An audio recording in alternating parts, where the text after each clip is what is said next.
This is New Hampshire Track and Field, powered by Marathon Sports and sponsored by New Balance. And we are here. What did you say? Not sponsored by New Balance. New Balance. Yes, we are. No? Not today. Oh, well. We're here at UNH for the morning session with the 3Ks underway. Right now, our leader is Lila Masson, Bishop Girton. And she is currently coming around the corner here. Not quite sure on which lap she's on right now, but we'll get a mark on that. Second place at the moment is right there, Anna Loffersweiler. And we'll be seeing Masson coming around soon. Seed time 11:25.8. So here she is at 4:23.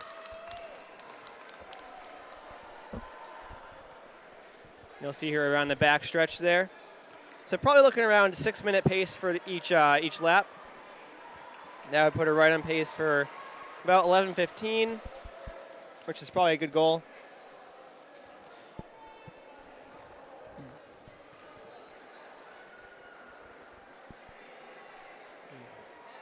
And here she comes into the home stretch.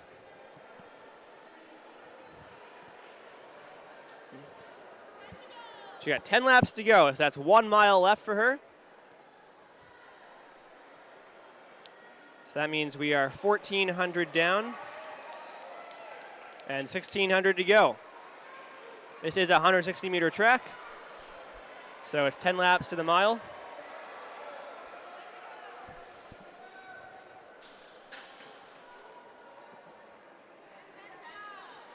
And there she is around the corner. So she's going to hit the mile when she comes by the starting line the next time.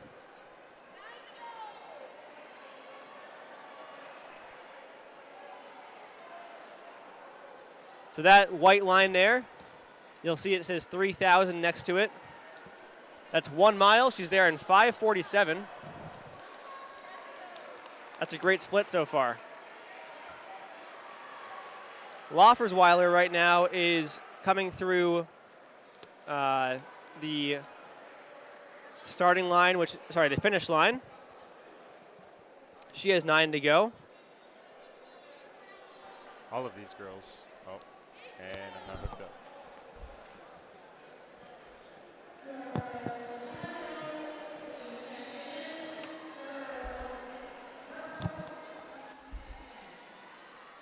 Hello?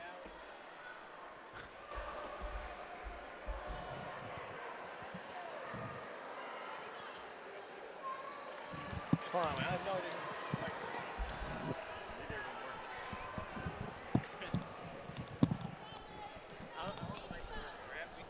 Mike is ours. It's hooked up to 1, but it's not.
All right, apologies for the technical difficulties there.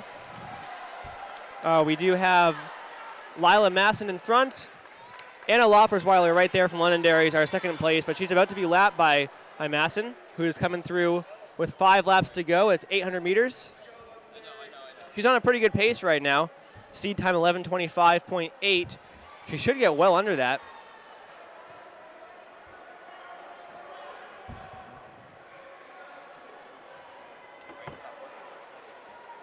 She was 31st in the MEA Champions in cross country.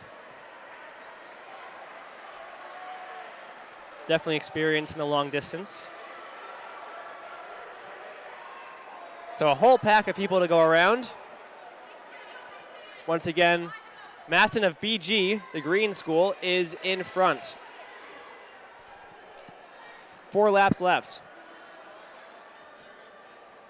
Loffers-Weiler of Londonderry is in second place. She's going around now.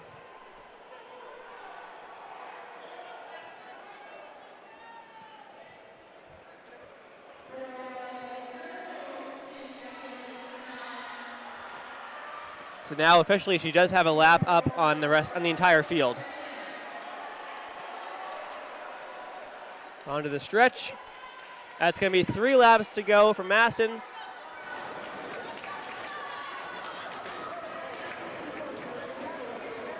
Now are the Co-Brown girls, they also have 2 laps to go? You know, I'm not positive. But I will say that I think the pace is slowed up front a bit because she's not really, she's pulling away, but it's very, very slow pace difference here between our leader and our laps traffic. Well, she's definitely been on a hot pace from the start. I'm sure she's kind of feeling it a bit. Putting a bit of a gap on now. About a second on that lap. So we're right towards the end. Once again, 11:25 is her seed time.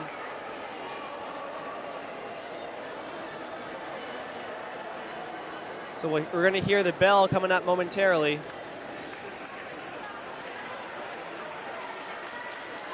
We're approaching 10:30 on the clock.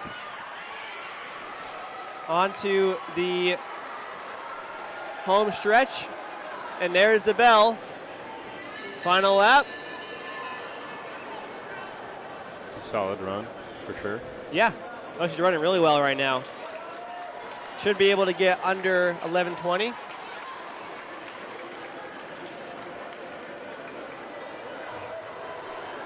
And we'll see her coming around shortly as she fights to the line. There she is.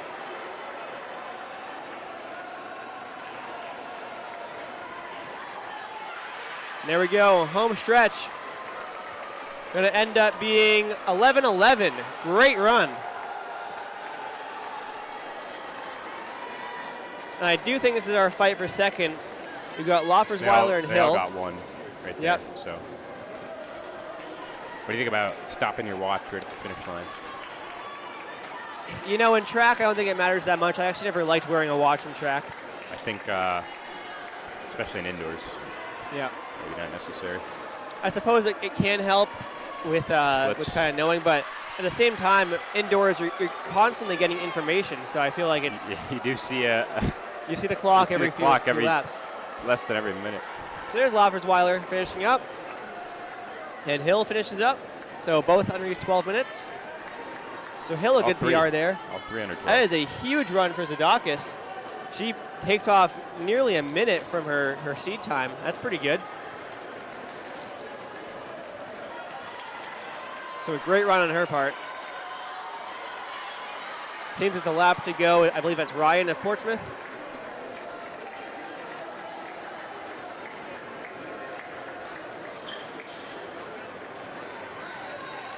Here's Dutton of Londonderry, and she finishes her race. And that was Jenny Ryan finishing up.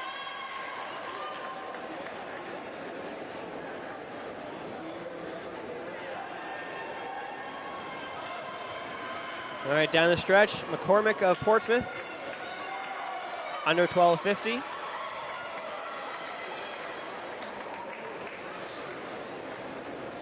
So we're getting towards our last few meets of the season now. This is kind of a time where you want to put up those big times to get yourself into the state championships. Sort of your last chances. That was Fuller of Kingswood.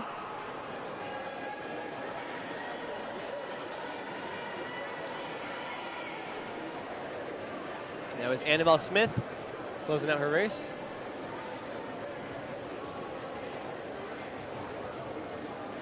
So now we are on to the boys.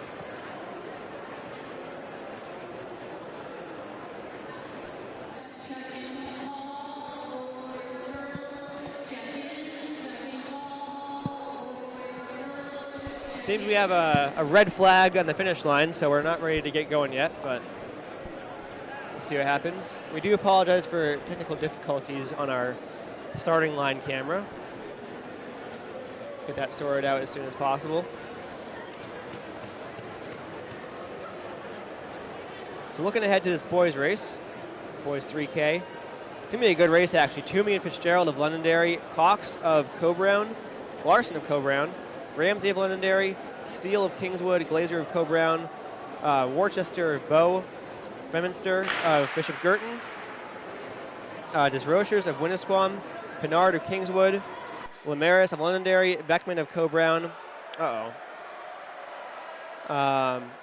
Marhefka of Coe-Brown, and Woodworth of Bishop Girton. So it's Ramsey in the lead. And we're actually only down to this camera for a minute, so give us a moment to get this sorted out. We will be right back. We'll have coverage of this finish line, but that is it for the moment. So be right back.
All right, so as we get things sorted out, we can see early on in the race, Patrick Ramsey of Londonderry was taking an early lead. He's coming through right now, and he'll be hitting 800 meters very soon.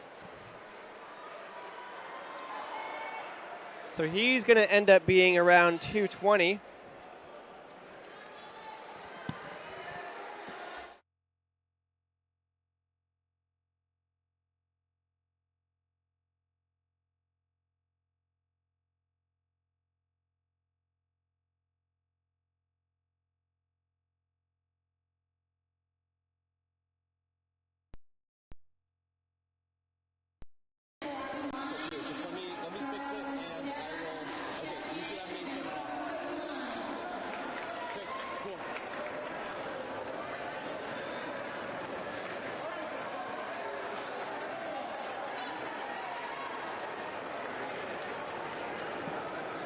All right, so as we continue on through the boys 3K, it seems our top two are scratches as Ramsey comes through right there. He's got a solid lead. Last time I checked, it's Cox leading Larson ahead of Steele. So they're maybe about 10 seconds back or so.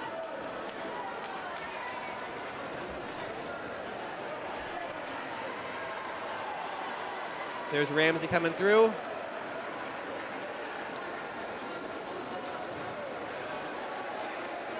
I do see Carson Fitzgerald in the race. He could be pacing a teammate, though. He is running with one of his teammates right now, so that's something you kind of see in the later meets once he's got a time that's going to safely get him into states at sub-9. So might as well help out a friend, which you always love to see.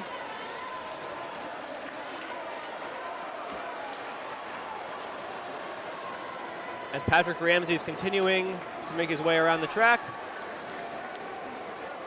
Nearing the halfway mark. There he is. He's got quite a big lead on the rest of the pack. Got one more lap till he hits the mile. It's Cox, Steele, and Larson leading the chase back. And I do believe Fitzgerald is pacing his teammate, as Ramsey's coming up on them now.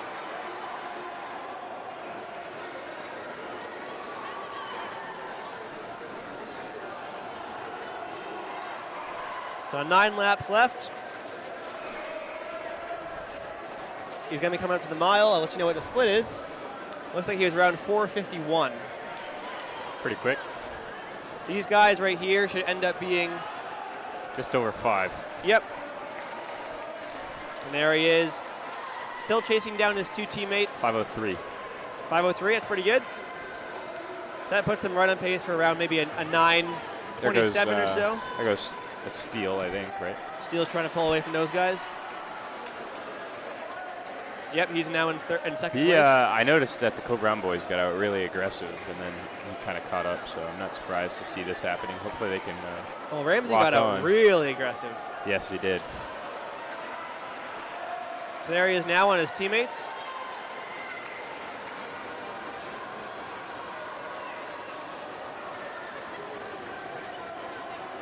So he's probably looking for around 9 minutes.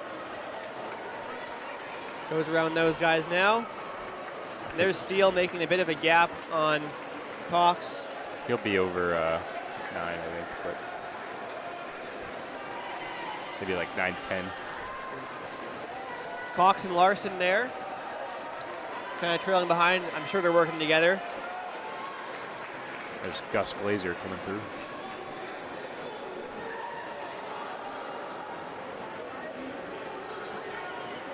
And the lap traffic is going to be quite confusing. I mean, on such a small track, it's really hard to keep an eye on where everyone is. We're certain on the first 4.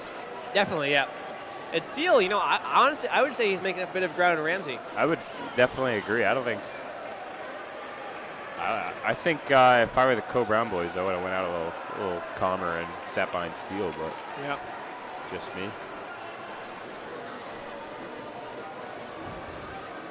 So here's Ramsey. Let's look at some of the time. 5 laps left. He So looks good, like he's 800 definitely meters. slowed. Yep. Decent amount. And we'll see where Steele is in comparison. I think on this tiny little track, when it's so packed in here, it's really easy to get out like super hard Yeah, definitely. and just totally burn up.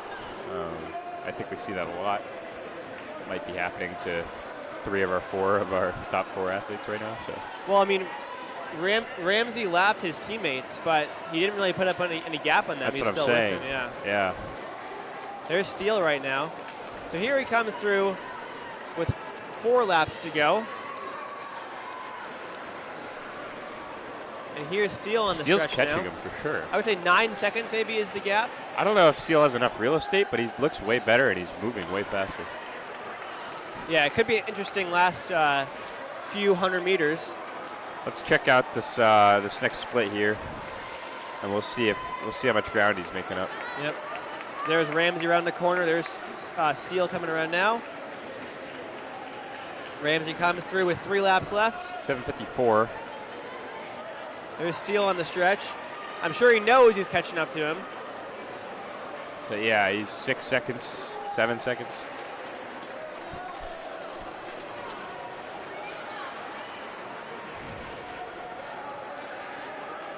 We'll call it 6.5. Yeah. So we'll see what happens on this next lap. There we go. Ramsey still in front. There's Steele. 2 laps left. That's 320 meters left. What was that, 8:27? And then. Yep. What kind of kick does Steele have for us? So we're 6 seconds. I don't think he's gonna catch him. Yeah, it's definitely still a solid gap. It's closing, but Also, we're gonna be well over 9. yep. Yeah, definitely a positive split, but he took a shot at it, which you can never get mad at. There we go. 1 lap left.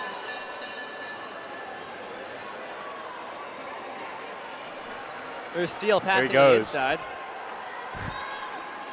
So Ramsey's fighting to get home. I think he cut off another second there, but it's still too much, I think. We'll see what it Yeah. looks like on this corner. I'm still seeing 30 meters at least to the back stretch. Yeah, Ramsey should be fine. He looks all right still. That's a wrap. Down the home stretch to Patrick Ramsey, 9:29. Brady Steele, good run, 9:34, beats his seed time by a second. There's Ben Larson, great kick. He's going to run 9:40. Broden Cox going to run about 9:44. Here's the kick from Femister of Bishop Girton, 9:52. Looks like Cody Woodworth is being marked as Broden here. Interesting, yeah. I don't know what happened there. They got marked at the same time or something? No, Woodworth and Did Pinard. someone catch him? Potentially. It's always tricky with this kind of thing. What's our seed for Woodworth? Let's see if this is 15. So we'll see if he's still out there. Yeah, so I don't think that was accurate. yeah. And I don't think maybe what's Landis looking like? Is he up there? No. I think Yeah, he had a- I it's think he had getting all another sorted wrap. out. It's sorted Yep, out now. all right. Yep. All right, I'm gonna hand off the mic to Ryan, I think. Oh, never mind. Oh, actually, yeah. All right, so now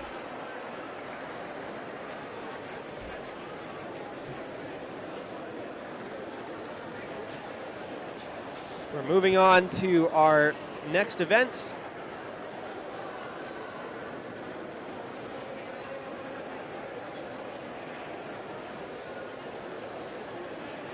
So we're setting up the hurdles now.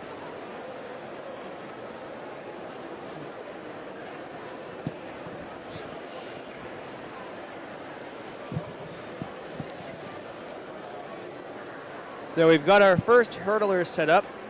We've got Rennie of Alvern, Paris of Londonderry, Pelletier of Kingswood, Henrichson of Kearsarge, and Cowser of Prospect Mountain. There are 2 heats here.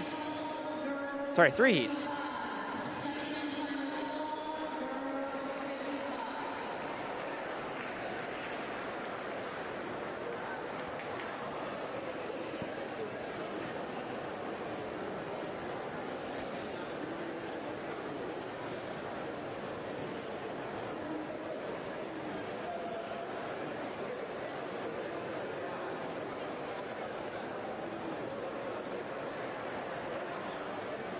See all the fans here as we go past. Everyone coming out to support their favorite athletes.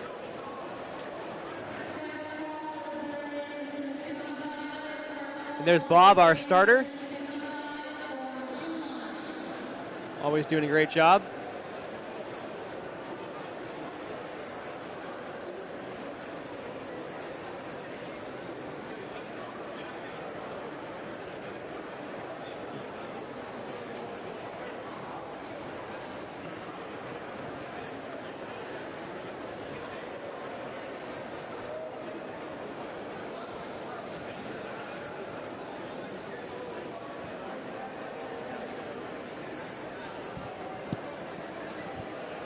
All right, so we're waiting to get started with our first heat.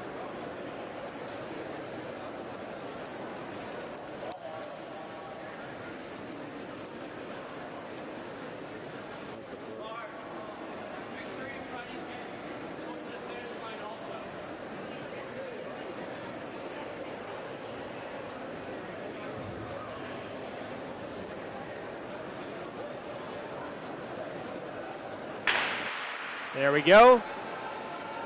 So early on, it is Pelletier well out in front. And Treat crosses the line first. We'll see what the time ends up being. So Pelletier, 9.24. Henrichson, 10.15. Paris, 10.44. Cowser, 11.76. And Rennie, 12.20.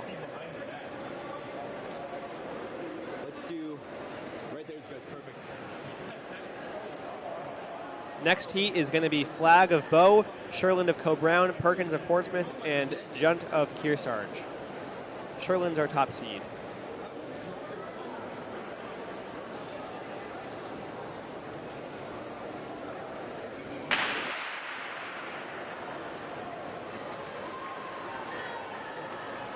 And it does seem to be Sherland in front. She'll cross ahead of Perkins. Time ends up being 9.32. Perkins 9.98, flag 10.49, and Junt 13.24.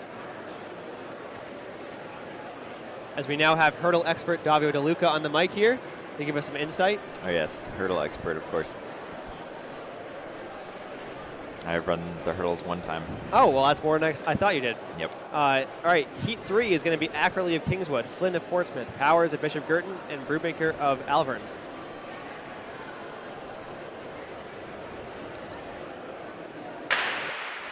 They're off. So far, looks like Flynn and Powers are together. Down to the line, it is going to be Powers crossing first. Her time ends up being 9.85. Or, sorry, wait.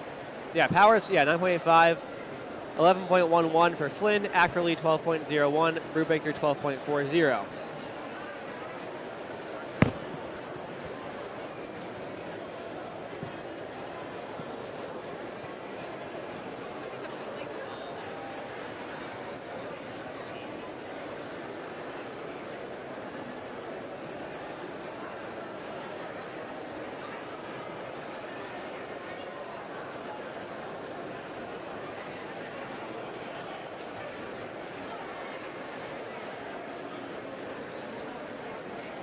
So, getting ready for the boys.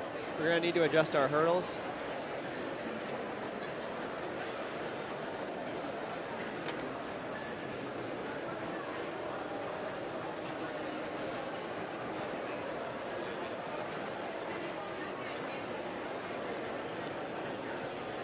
Oh, sorry, we have the girls' finals coming up. My bad. So we're going to have Henriksen of Kearsarge, Powers of Bishop Girton, Pelletier of Kingswood, Sherland of Co-Brown, Perkins of Portsmouth, and Paris of Londonderry. So yeah, just so they can save time and not need to adjust all the hurdles, they do have the girls come back to do their finals before we adjust them for the boys. Giving them a few minutes.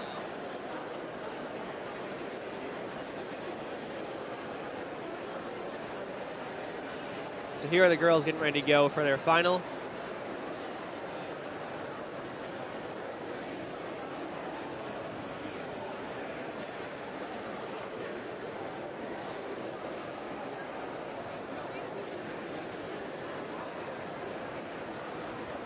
Okay, so as we head off towards our finals, Pelletier should be the favorite, but Sherland also had a good prelim.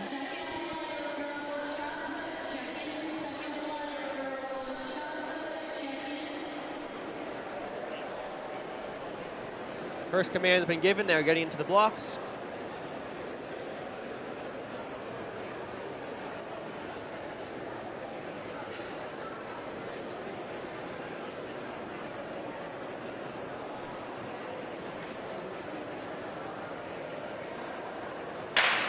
All right, they are underway.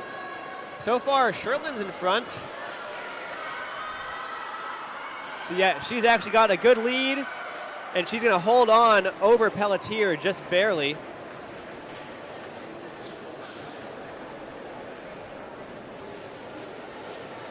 So we got that finish, and it is Sherland in front right there. You're pretty close. Under a tenth between them. Yeah, that was a great finish. I mean, Sherland definitely got a good start. An 8.98 is her time. Pelletier 9.06, Perkins 9.87, Powers 9.95, Henderson 10.04, and Paris 10.33.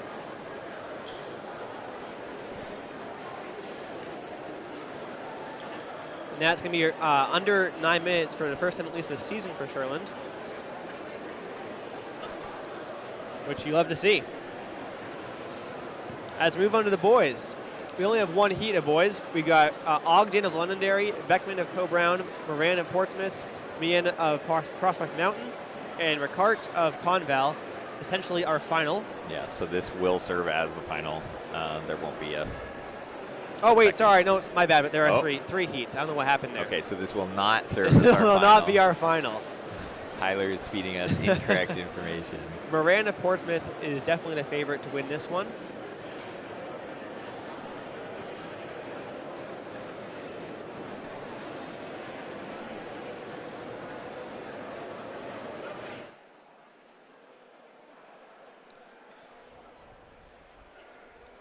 All right. I love how, as the weeks go on, our officials learn not to block our camera. They're getting there. Everything starts to be a much more smooth operation.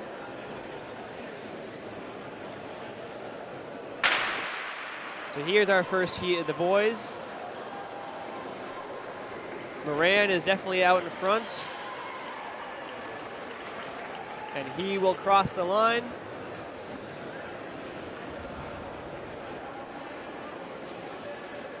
So 9.17 is his time. Actually, that's going to be a PR for the season for him. Then 10 flat for Beckman. Meehan runs 10.35. Ogden 11.43. And Ricart 11.55. Next up, we got Witham of Prospect Mountain, Nicole of Kingswood, O'Neill of Co-Brown, and Cole of Bow. 9.44 is a top seed time for Logan Nicole of Kingswood.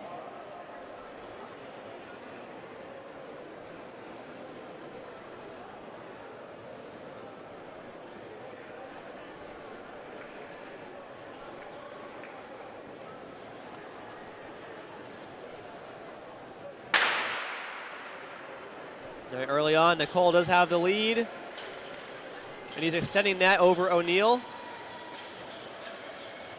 Down to the finish, he's going to take it.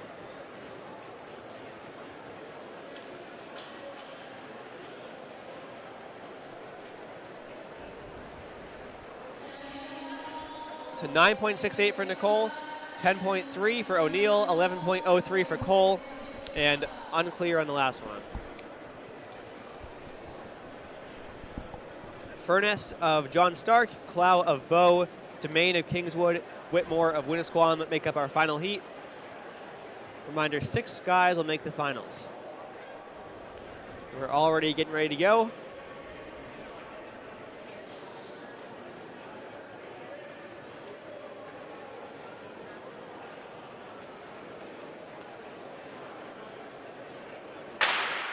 Here we are. Looks like Clow is a little bit in the lead. Domain right behind him. McLeod's extending it now. So he's going to take that one. Nice finish there out of Whitmore from Winnisquam. So we're going to get our finals all set. Take a few minutes to let these guys cool down. We'll see who's in there. I know it's tough when there's only 3 heats, because then you don't have a lot of time to rest after your prelim. Well, I mean, either way, like the last guys are going to have a bit less time. Right, anyways. yeah. So I guess it's probably nicer when it's only 3 heats because everyone's kind of evens it out a bit. Even rest, yeah. Yeah, right. I would have to ask a hurdler. Yeah. I guess you can ask like someone who does both the 55 dash and the hurdles, like do you prefer it when there's less heats or do you prefer it when there's more heats? I mean, you probably prefer when there's more heats if you're in the early Yeah, heats. yeah.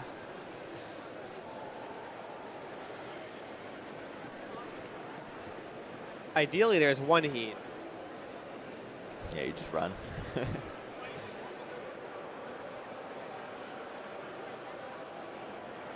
All right, so looking at who's in our finals, it's going to be O'Neill of Co-Brown, Clow of Bow, Moran of Portsmouth, Nicole of Kingswood, Beckman of Co-Brown, and Meehan of Prospect Mountain.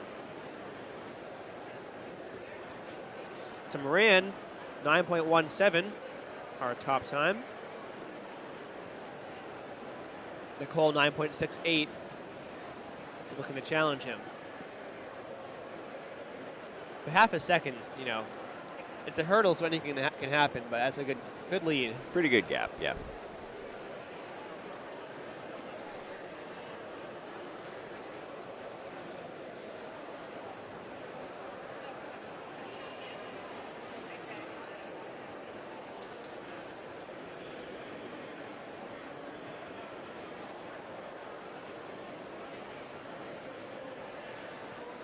All right, so the boys are down there now.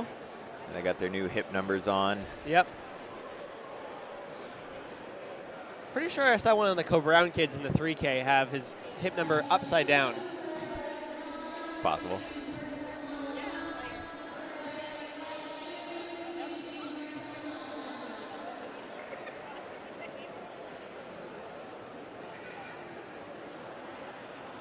All right, everyone's standing up. Seems like the warm-ups are done, and we hear Bob say on your marks, so we are about ready to go.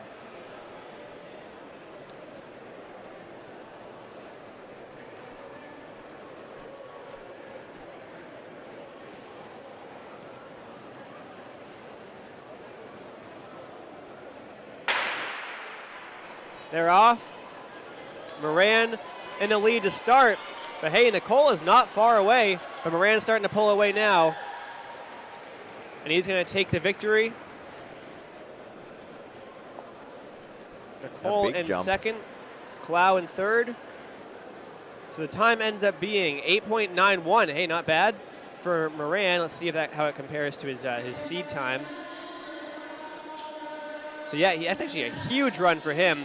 8.91, first time under 9 seconds by quite a bit. Awesome. Nicole runs 9.26. Yeah, it was even a PR for him. Right, so yeah. Big day. Nicole 9.26, Cloud 9.4, Meehan 9.72, Beckman 9.94. Did not catch the last one. Oh,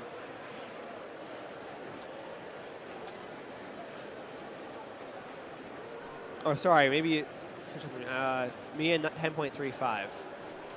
Nope, that was from the prelim. Either way, we are on to the girls' 55-meter dash. It's going to be Woods of Alvern, La Rochelle of Bow, Faria of Kearsarge, Quinlan of Glendenderry, and Spina of Co-Brown.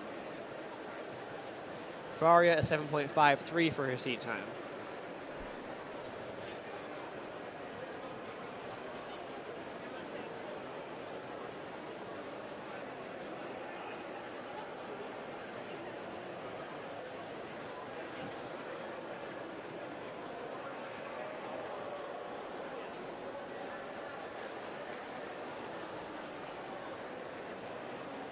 They enter the blocks now.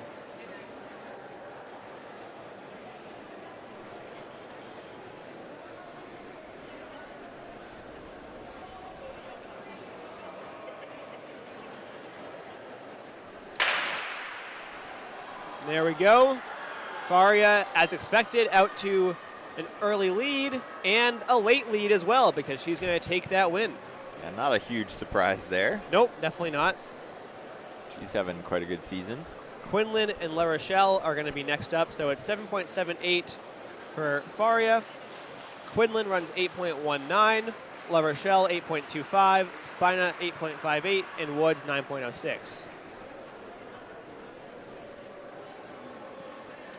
Next up, we're going to have Ackerley of Kingswood and McKnight of Portsmouth. Fitzpatrick of Co-Brown. Lorenz of John Stark. Mackenzie of Prospect Mountain. Merchant of Bow.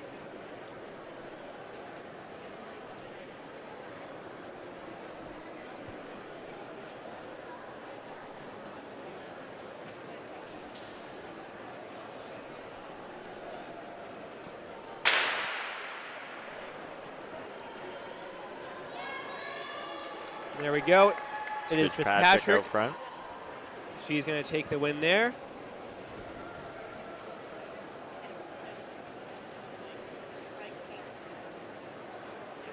She had a pretty good gap there. Heat 3 is going to be Van Kalken. Sorry, actually, we need to read the results first. Fitzpatrick 7.81, Lorenz 8.27, McKnight 8.37, Ackerley 8.92, Mackenzie 8.95, and Merchant 9.86. Next up is Van Kalken of John Stark, Joy of Co-Brown, Burkett of Kearsarge, Bureau of Bow, Allen of Winnisquam, and Demas of Londonderry. Burkett is our top seed.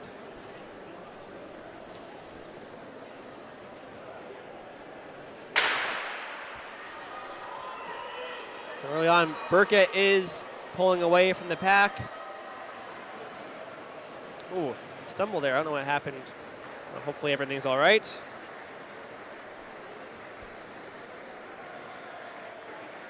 So Burkett, easy win there. Oh, that's tough fall.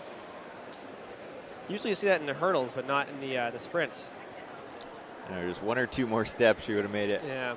7.86 for Burkett, 8.4 for Bureau, 8.89 for Allen, 10.07 for Joy, and 10.07 for Demas, and 10.19 for Van Kalken. Our next heat is going to have Meany of John Stark, Van Ham of Bow, Hawks of Co-Brown, Myers of Winnisquam, Hiller of Alvern, and Coleman of Newport. Hawks being our top seed.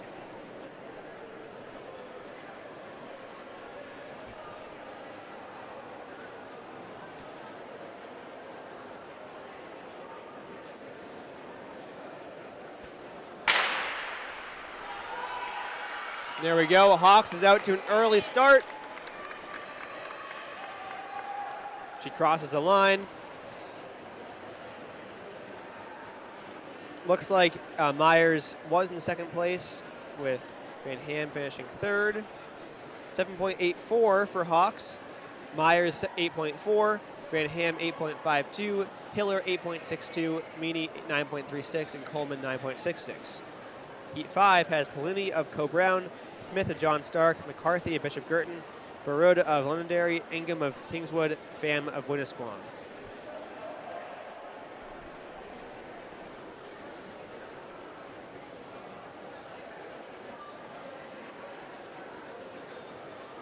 Bit of adjustment in the blocks there.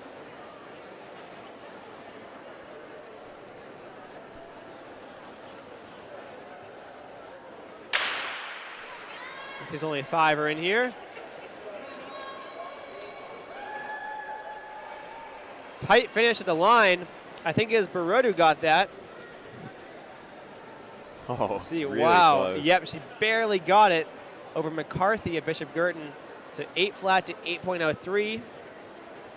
Ingham 8.4. Smith 8.48. Pham 9.61. And Polini was a DNS. We've got Adams of Bow, Kochikos of Co-Brown, Elisech of Kearsarge, Perkins of Portsmouth, Marin of Kingswood, and Timmins of Winnisquam.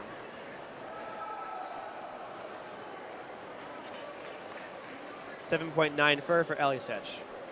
Kearsarge having an excellent sprints program. I was just going to say that. They got some sprinters this year. Every single heat seems like they have the top seed. Should get them some points. You'd think.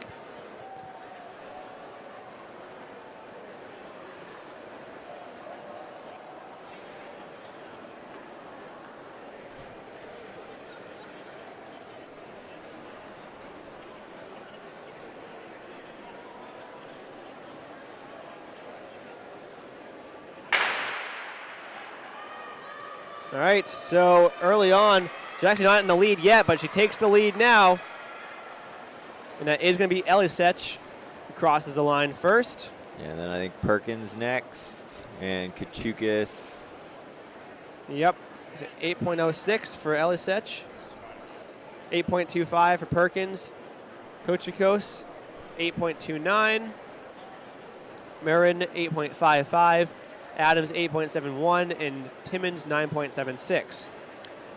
We're off to Cavaretta Smith from Co-Brown, Amadi of Alvern, Rains of Kearsarge, Galias of Londonderry, Weymouth of Winnisquam, and Ackerley of Kingswood. Another Kearsarge top seed.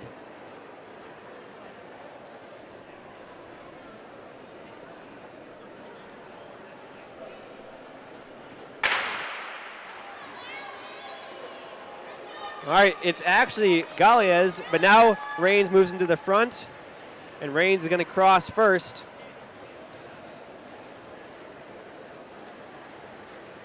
So it was in question for a lot of that race, but she ended up getting it at the end. 8.02 for Rains. Then it's 8.16 for Galias. Weymouth 8.68. Amadi 9.02. I didn't catch the rest of them. Vic of Co-Brown. Briggs of Prospect Mountain. Barrio of Bow. Johnson of Kingswood. Moore of Winnisquam. And Romani of Londonderry are our next. No, we're rolling through these heats pretty quick. They are definitely moving it along, which I can appreciate. Barrio of Bow is our top seed here.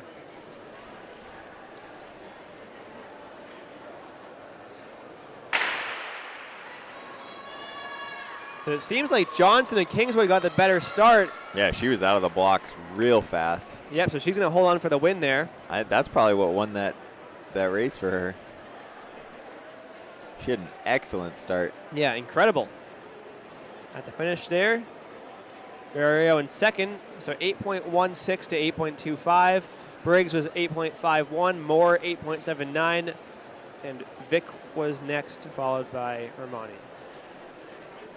McKean of Bow, Bice of Alvern, Griffin of Kingswood, Gonzalez of Portsmouth, Pressure of Londonderry, and Cookson of Bishop Girton.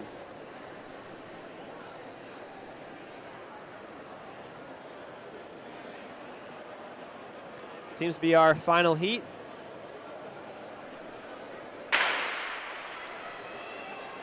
So early on, Gonzalez got a great start.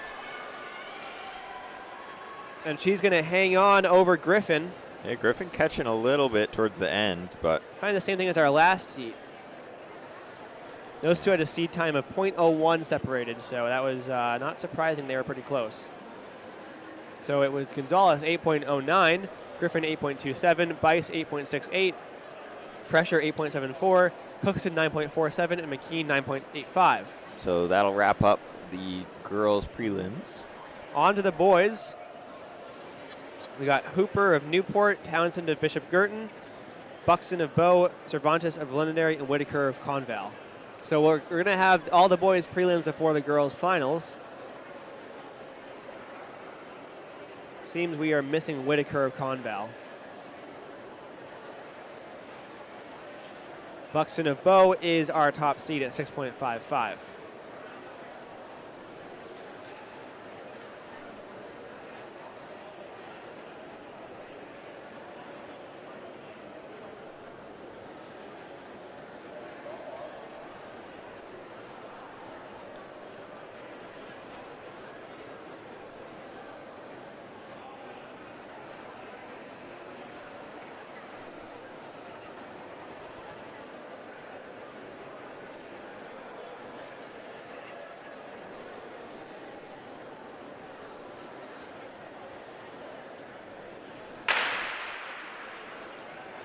And to nobody's surprise, Buxton is well out to start.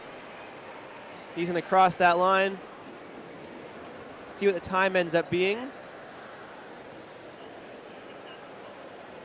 6.86. That's a great time. So that should pretty safely get into the finals. Yeah, I think he'll be all right. Next up, we've got Glennon of Coe-Brown, Charland of Alvern, Stevens of Conval, Cruz of Londonderry, and Hall of Portsmouth. Stevens, unofficial 300-meter record holder, right? For Yes, that is New correct. Hampshire. Yeah, ran an awesome time earlier this year. And usually, if you're the best at the 300, you're usually pretty good at the 55.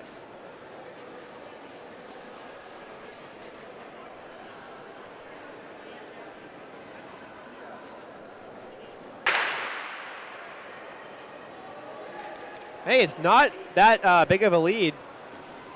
It's going to be really close at the end. Oops, sorry, I missed that right there. Yeah, he still takes See what it ends up looking somewhat comfortably. Yep, so Stevens, good run for Hall of Portsmouth. He's going to get a huge PR. It's going to be 7 flat, 7.14 for Hall. Cruz 7.31, Charlin 7.36, and Glennon 7.87. Now we've got Delelta of Bishop Girton, Hart of Portsmouth, Schultz of Conval, Thurston of Kingswood, and Spina of Coe-Brown.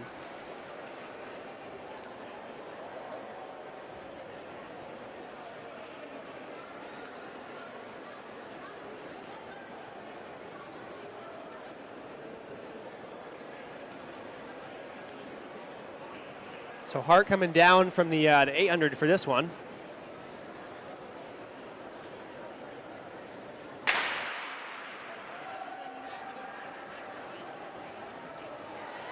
All right, so as we get the line,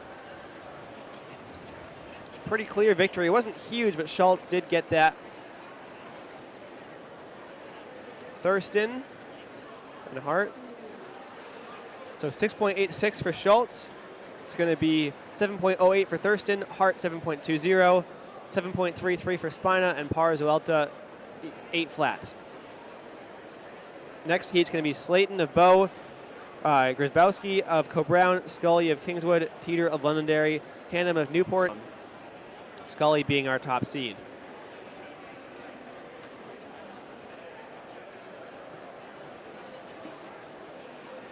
Not in this heat opens up the door. It looks like Teeter is taken to the front. But that could be a really close finish in the line. I believe that was Grzybowski of Cobrown who may have gotten him. He did. So let's go look at that. Awesome finish. Teeter not a bad run himself, 7.25. But Grzybowski 7.22. Then 7.66 for Hannum, Slayton 7.94. And Mikev, I'm not quite sure what he ran. We got Bennett of Kingswood, Parada of Bishop Gurdon, McAllister of Portsmouth, Hurley of Alver, McLean of Londonderry, and Triple of Winnisquam.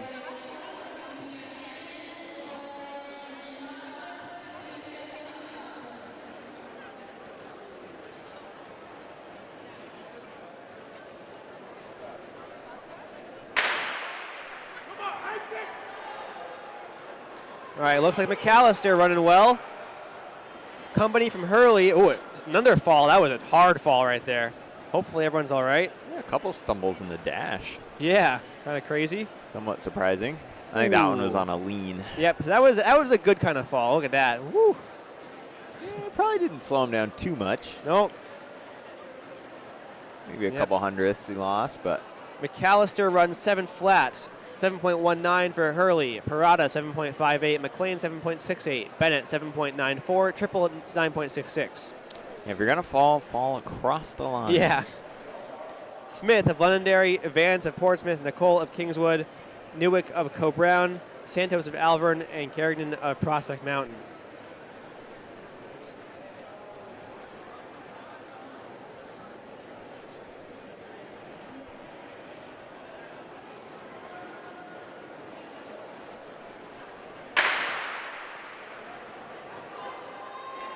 So it looks like Newick of Cobrown, but no, never mind. Here comes Nicole of Kingswood to take the win. Yeah, late surge there. He crosses pretty definitively in front. Also a nice finish from Vance of Portsmouth. Yeah, they're pretty 6.99. They were pretty even through, I don't know, 20, 30 meters. And yeah, then, actually, Newick had the lead. Yeah. 7.20 for Newick, 7.26 for Vance, 7.58 for Santos, 7.71 for Smith, and 9.52 for Carignan. Yeah, that's some top speed right there. Lopez of Alvern, Edwards of Portsmouth, Cassell of Bishop Gurton, Scarpa of Prospect Mountain, Vaccaro of Londonderry, and Higgins of Kingswood. Cassell is also under 7 seconds for his seed time.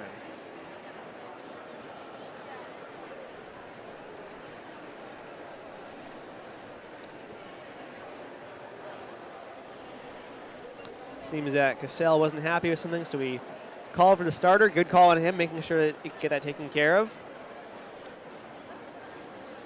Yeah, that's something like a lot of people honestly don't really know or utilize as much as they should. So yellow card. So yeah, that's great. So he might get something. You know, they're not going to DQ him for that. Right, but you get a warning, and it's like it's better than having something not how you want it on the start. Because you have that one warning to use. You don't want a false start. You don't want a false start, but if it's before they say set or something like that, then it's all right. Yeah, or if your blocks are just not set up how you'd like them, or just something's going on. So we'll see if it works out for him. Hey, I'll tell you what, Scarpa's actually in the lead. Down the line, I think it's going to be Scarpa who got it, but I'm not positive. Let's see. Yep, Scarpa's going to get it. So we'll see what the time ends up being. Scarpa 7.22, Cassell 7.25, Vaccaro 7.55, Higgins 8.25. Sorry, Edwards 7.53, Vaccaro 7.55, Higgins 8.25, Lopez 8.94. Next up, we got King of Co-Brown, Saito of Bishop Girton, Palma of Londonderry, Kuit of Newport, Whalen of Prospect Mountain, and Funk of Alvern.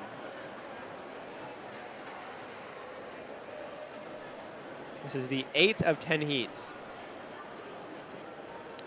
Palma is our final seed under 7 seconds.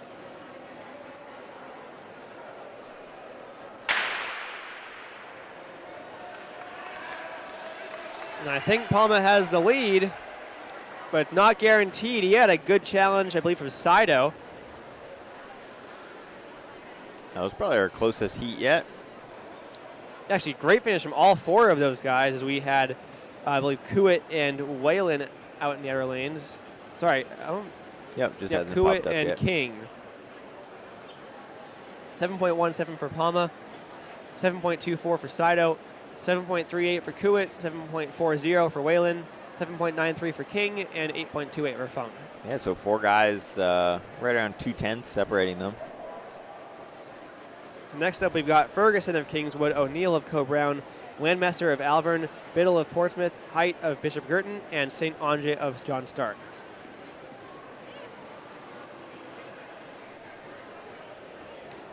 So we're getting to the point where the heat should be pretty close between our top few guys.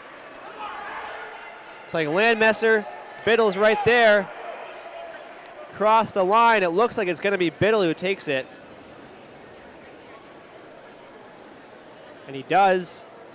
At least from what I can tell, he does. I think you're okay. Yeah, I think one. if something's wrong if it is not. Yep, so Biddle 7.17, Landmesser 7.23, O'Neill 7.66, Height 7.73, Ferguson 8.07, and St. Ange did not start. On to our final heat. We got Gouveia of Bishop Girton, Kelly of Kingswood, Taylor of Alvern, Zatko of Co-Brown, Barry of Portsmouth, and Collins of Winnisquam. Yeah, the really close races, it's hard for us to call just because our camera is not perfectly on the line. Yeah. So let the timers figure those ones out. But And if you see a race and it looks like on our camera someone won, well, this is not the official camera. The timers have a camera that can see, milliframes, whatever the word would be. whatever the unit. Yeah. All right, looks like Taylor's in front. Is Zatko right Zatko behind is trying him? to fight back. I think it's going to be Taylor who takes the win.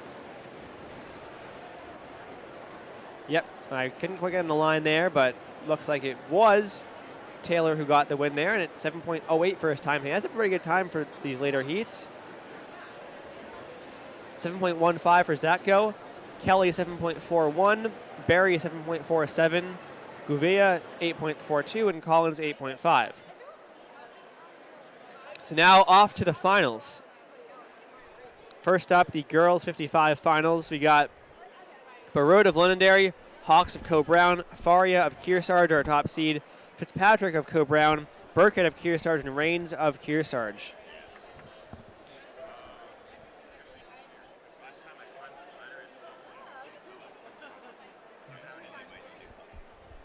So our top 4 girls are all within .08 of each other. This should be an awesome final.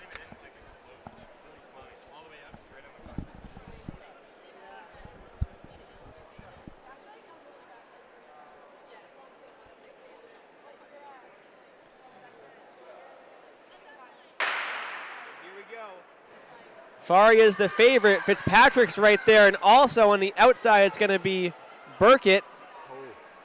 That was Sorry, I couldn't really quite tell close. who got that there. Let's see. It looks like Faria was the one in front.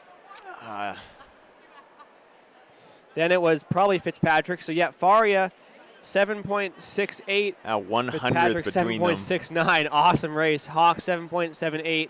Burkett, 7.82. I believe all of them ended up beating their seed times from the prelims. Barud 8 flat. She matched her time, and Rains 8.06. So off to the boys. Which are going to take a minute to give them a bit of rest. Yeah, they got to get their new New numbers. new hip numbers and then set their blocks up and all that.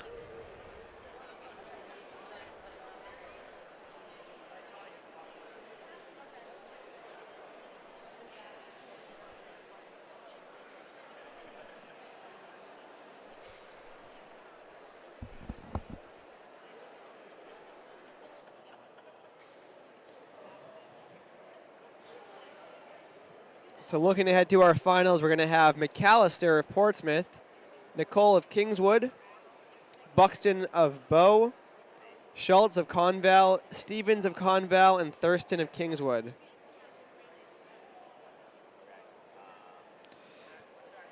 So from our opening few heats, this is going to be pretty good. Buxton and Schultz were our top 2 times.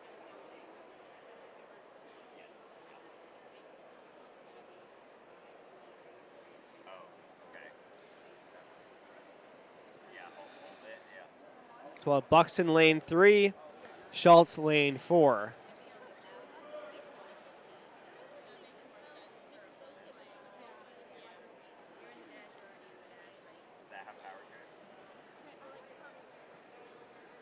These boys going through their warm-ups.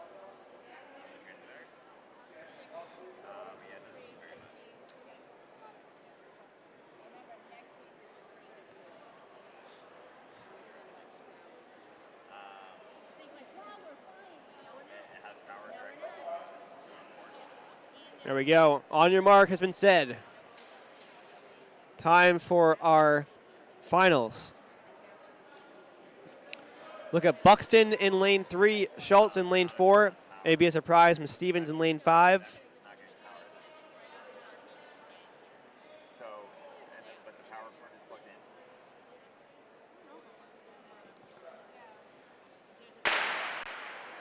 Here we go. It's a big start out of Buxton. Buxton's pulling away. And he got that easily.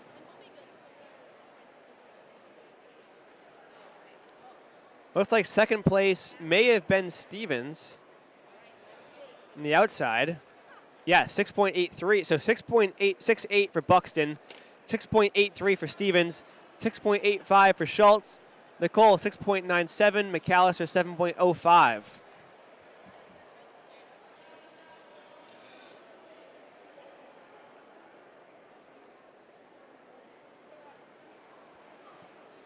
Now we're on to our girls' 1,000 meters.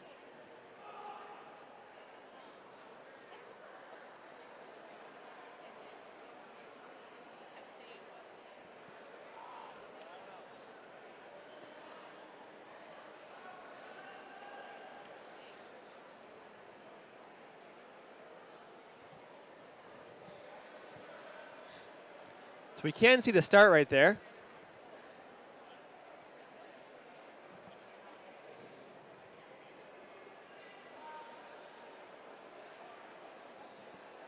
And while we got this little break, we want to thank our sponsors. Lever Movement is one of our partners. Lever is a system you can apply to your treadmill to take weight off of your running. Very cool system. It's a lot less expensive than other weight load-bearing alternatives. Using our code NHXCTF, you can get 15% off your purchase of select items. In return, Lever Movement contributes 15% to our website to support us, which helps us continue to make these kind of videos, bring the articles, all the coverage from these meets that you see in our favorite sport. So Lever is really awesome. Not only are they a great device, but it's also a huge help to our website. So as we got this girls race off, the 1,000 is going to have Reyes of Bow, Saltzman of Bishop Girton. We're going to have Sanderson of Portsmouth, Davis of Londonderry, Bryant of Bow, Mackey of Conval, Bates of Conval, Burke of Cobrown, and Woods of Alvern. So we'll see him go by here.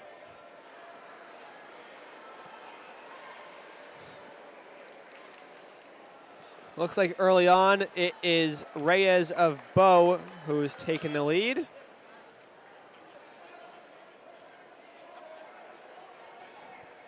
And she's starting to extend. A quick look back there, as you'll see Davis of Londonderry now being passed by Saltzman.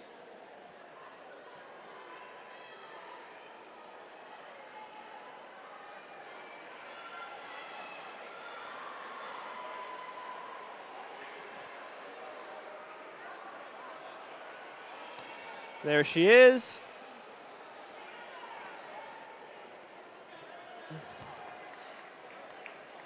She's looking pretty strong right now.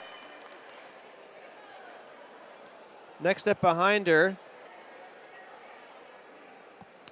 is going to be, I don't know who that is from Co Brown in this heat, but either way.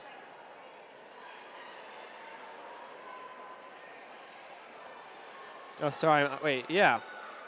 I'm not quite sure.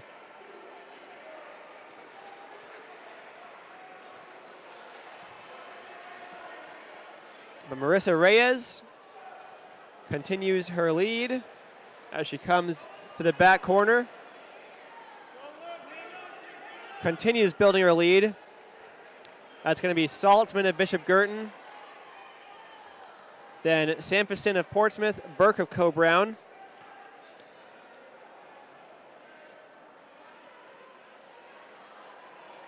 Also looks like either Mackey or Bates of Conval.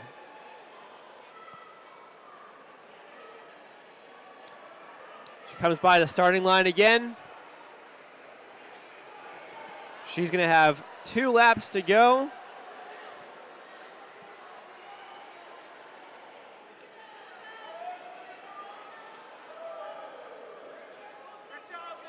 Now looking at our fight for second place.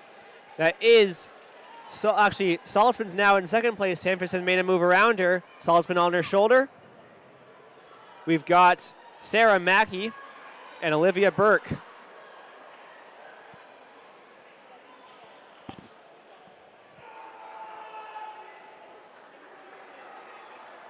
There she is, coming up towards the bell. She's held the lead the entire way.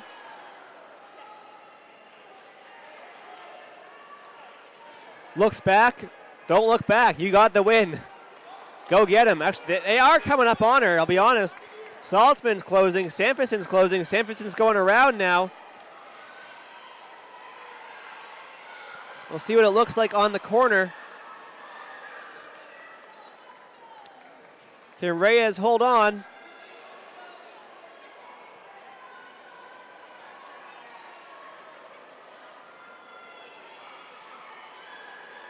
There we go. Reyes is going to cross first. Then it was going to be Sampson and Saltzman.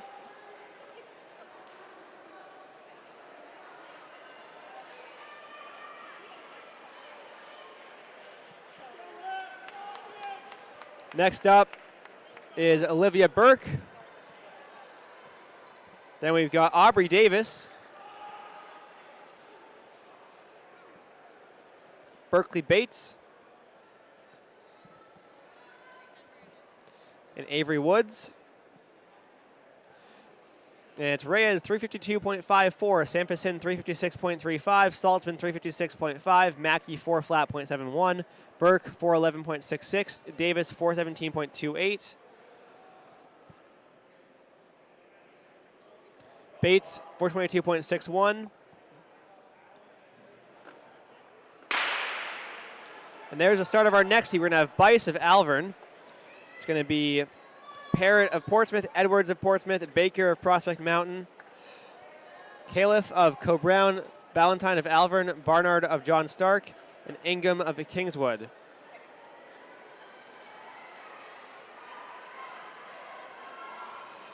Oh yeah, what a great finish line game.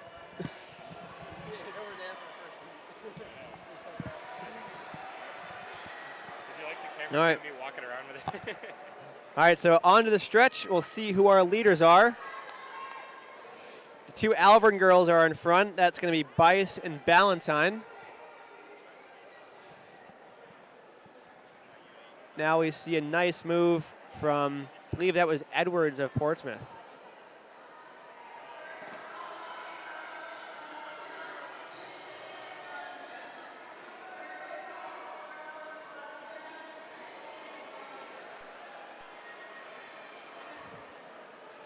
All right, so down towards the finish line, here comes the pack. So it's going to be the Portsmouth leaders, Edwards and Parrott, then Bice of Alvern, Co-Brown's Califf. Around the stretch, some Co-Brown teammates cheering on Califf.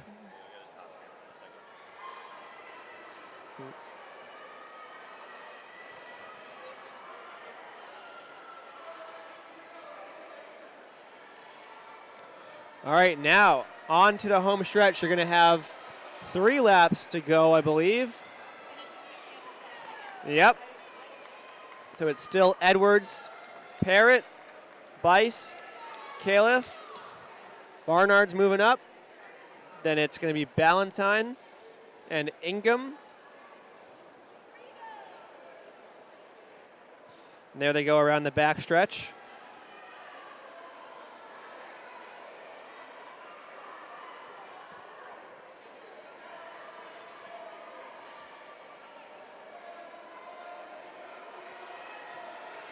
Okay, here we come. 2 laps to go. A nice move here from Parrott. Parrott's trying to get around before the turn. Bice is alone in second place now. And Parrott does make the move over Edwards. Bice in third. Barnard fourth. Ingham fifth. Califf sixth. And we've got Ballantyne.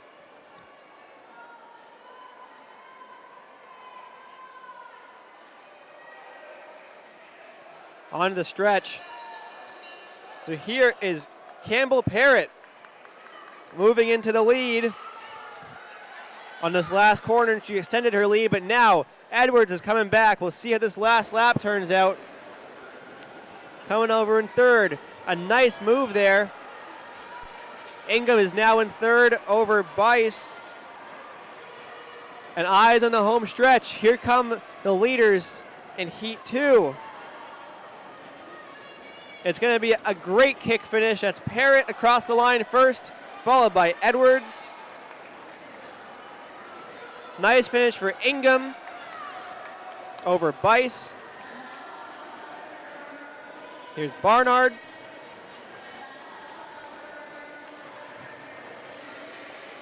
So it's going to be Parrott 331.84, Edwards 332.57, Ingham 339.47, Bice 340.07, Barnard 343.94, Califf 55.61, Ballantyne 368.69, Baker of Prospect Mountain 409.71. On to our final heat. It's going to be Chas of John Stark, DeBuno of Londonderry, Campbell of Portsmouth, Downey of Alvern, Smith of John Stark, Davis of Kingswood, Travis of Co-Brown, Parrott of Portsmouth. So Parrott just saw her sister win the last heat.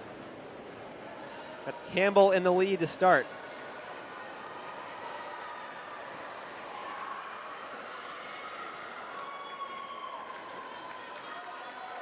All right, so Campbell taking an early lead. All right, on to the back corner.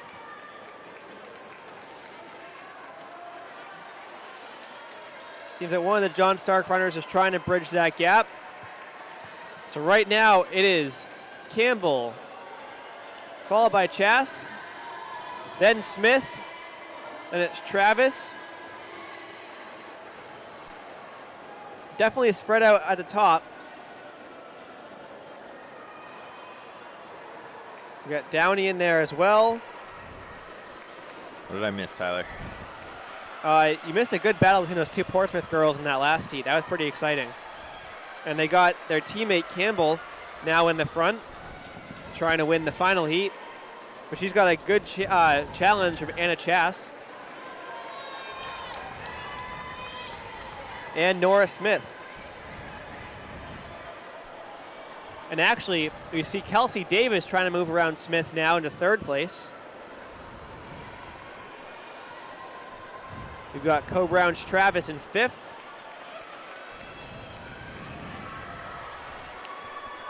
So Trash tried making up ground, but it seems like Campbell's kind of held her lead that she got from the start.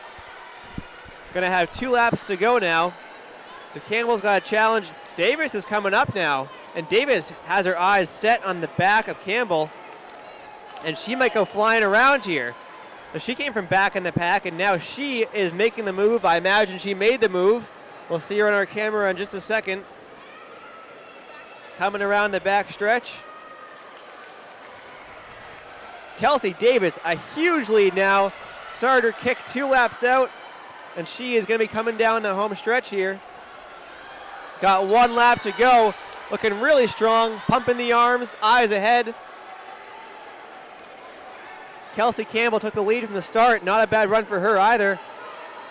And Anna Chass in third place. So Davis, her seed time was 3:28. She is going to annihilate that as she's going to enter the home stretch. Kelsey Davis, a big run here. 3:11 on the clock. Coming down towards the finish, she's going to win. A phenomenal move. 3:18 is the time. She seems pretty happy about that. Kelsey Campbell. Then we got a great finish from Parrott. Chass comes through. We got Downey. Then Travis. And Smith, followed by DeBluno.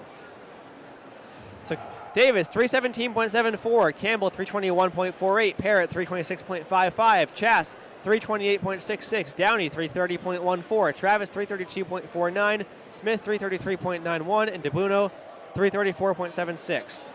On to the boys' 1,000.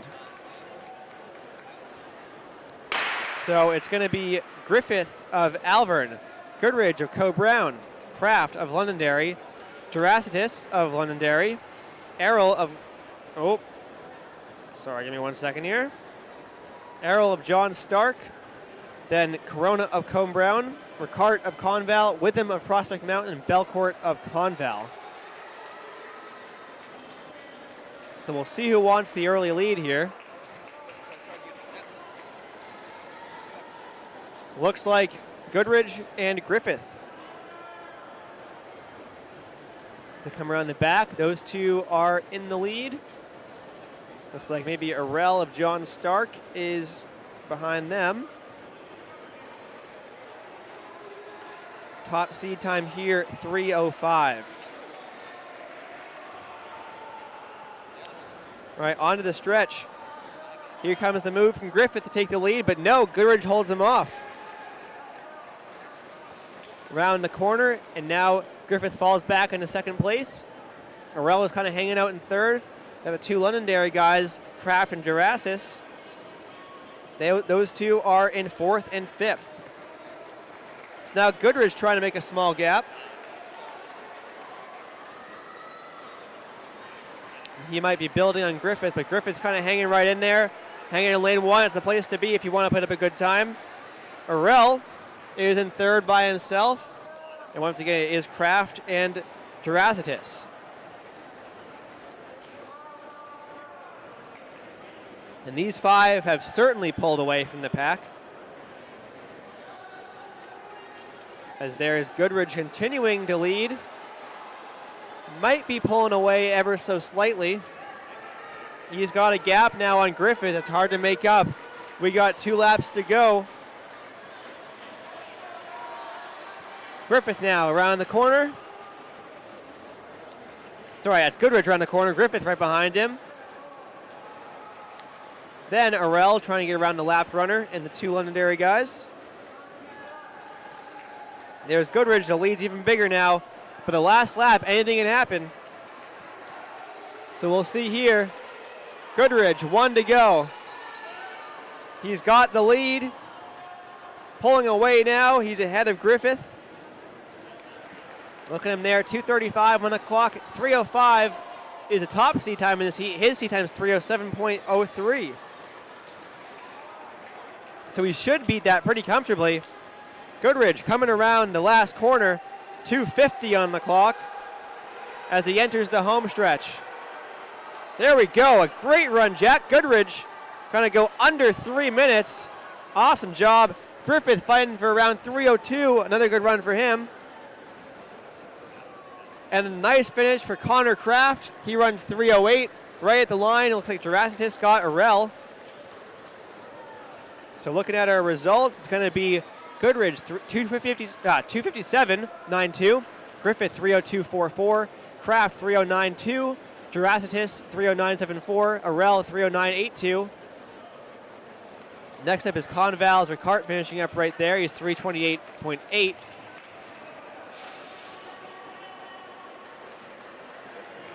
And then looks like on the stretch now is going to be Belcourt.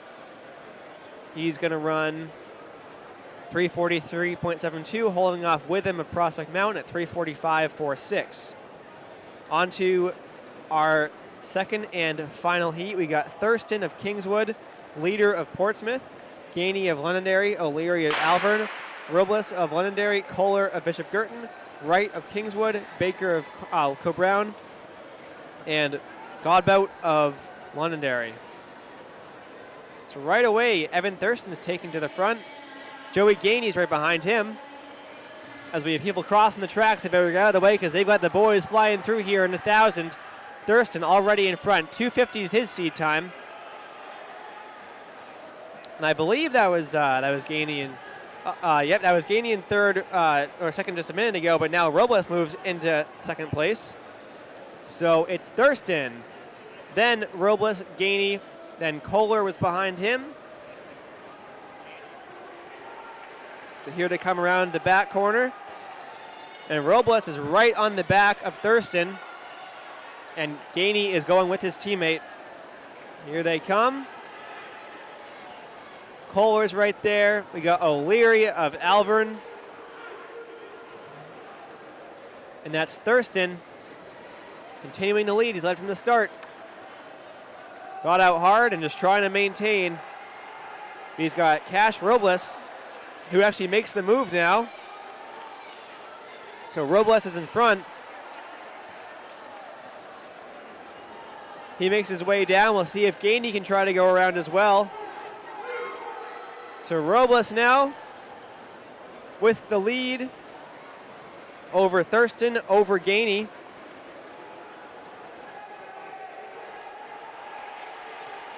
Now around the corner, it's the two Londonderry guys in front, Robles and Gainey. We head towards 2 laps to go, 1:52 on the clock. Thurston, now it's Kohler with his eyes on Thurston.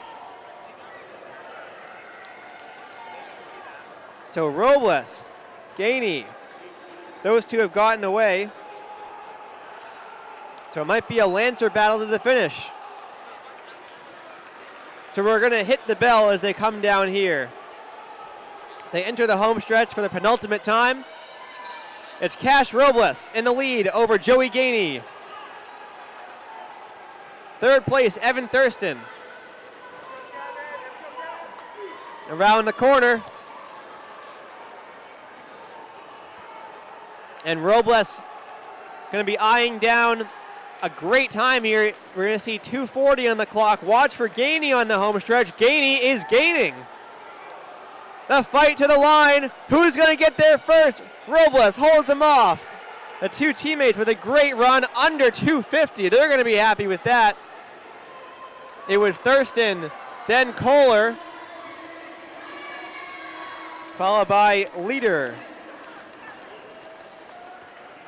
So 2:48.35 for Robles, 2:48.44 for Gainey, 2:52.88 for Thurston, 2:54.23 for Kohler, 2:57.83 for Leader, 2:58.23 for Goodbout, 2:59.55.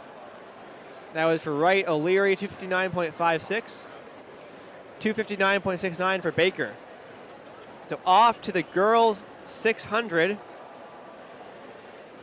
We got Hubbard of Bow, Lokala of Cobrown, Ledbetter of Bow, Coleman of Newport, Faro of Bow, and Kelso of Bow.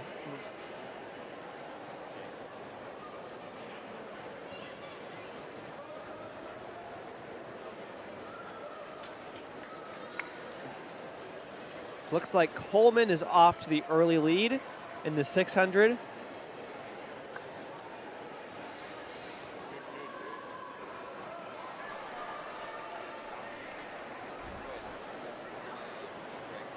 So Ledbetter now takes the lead over Coleman, over Faro and Lokala.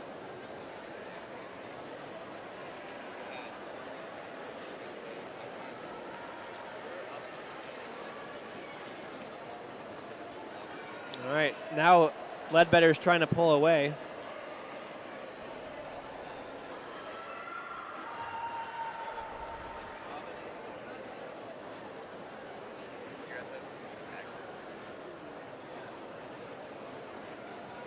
So Ledbetter makes her way through in 101.1 with a lap to go, or 2 laps to go, I believe.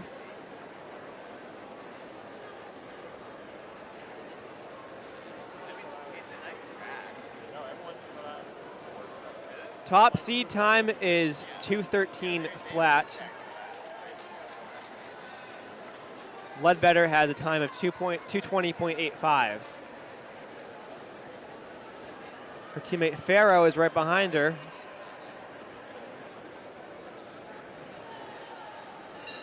So it's Ledbetter at the bell. Faro trying to close down.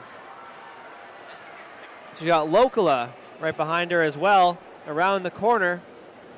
Oh, here we go. Lokala, a big move. And she was probably going to move into the front. We can start to see Coleman making her kick. Who's going to be in front? It's Lokala. Wow, huge big move. gap. Look wow. at that gap. She pulled that out in like 100 meters. Yeah, less than that. There we go. Nice finish there. Wow, that was a great race. So that was Lokala, 217.88. Ledbetter, 221.96. Faro, 224.34. Coleman, 227.5. And it did not start for the other two. Yeah, she pulled a 5-second gap in like 100 meters. All right, there's our second group. So we got Robb of Winnisquam, Fuller of Kingswood, McKnight of Portsmouth, Martin of Coe-Brown, Thelen of John Stark, and Messier of John Stark. It's going to be Martin out front. Yep, so hard start. She's also got Robb of Winnisquam right with her.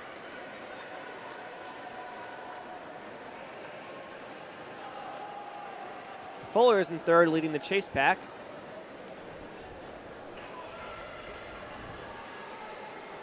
So now we round the bend. Martin maintains her lead. But Robb is right there, but these two are definitely away.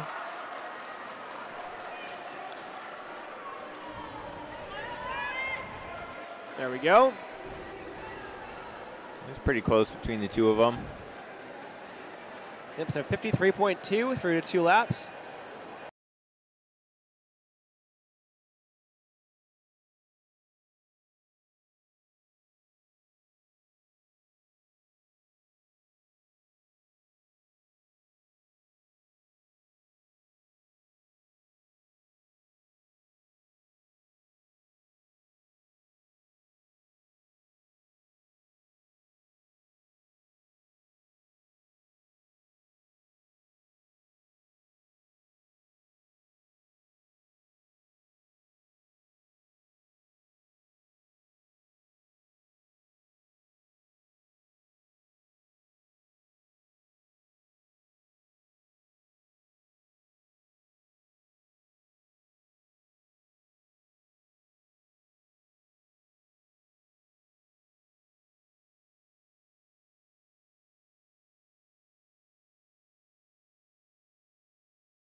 All right, we are off with our next heat. We've got Houghton of Portsmouth, Barry Ames of Portsmouth, Sherman of Portsmouth, of Londonderry, Adair of Conval, Vinciguerra of Portsmouth, and Downey of Alvern. They cruise through the first lap. In the lead so far, it is Maddie Houghton of Portsmouth, followed by our teammate Barry Ames. So we'll steam around the corner.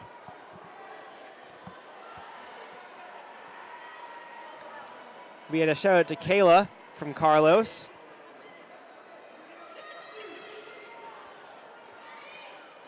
So Houghton still in the lead. Definitely a challenge though on her shoulder. Is Barry Ames trying to maybe get around her teammate? We'll see what happens there.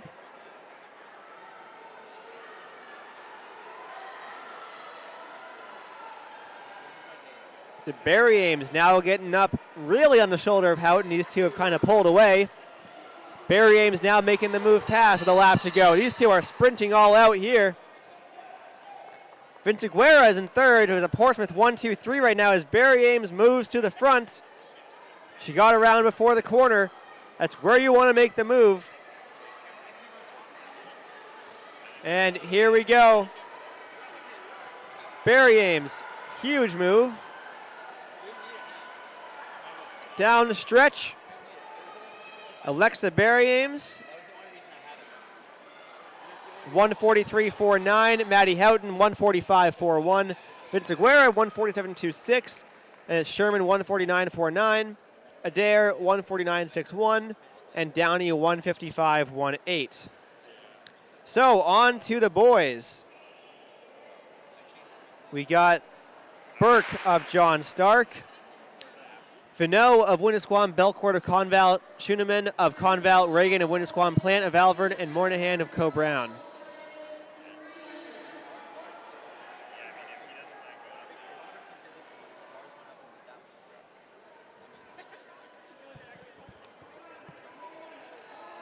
All right, so early on is Brendan Burke in the lead from John Stark.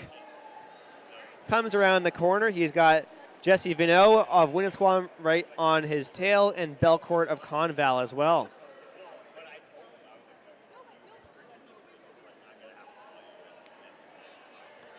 All right, so as they come around the corner, Burke is trying to put a little bit of a gap on these guys. Everyone's strung out. It's basically there's a train of runners right now. If you're trying to run fast, it's the way to do it. Just tuck into lane one, take the shortest distance possible. And honestly, we are lined up in order of seed right now, which is kind of funny. So it's Burke, Vinot, Belcourt, Schuneman, Reagan, Plant, and Moynihan.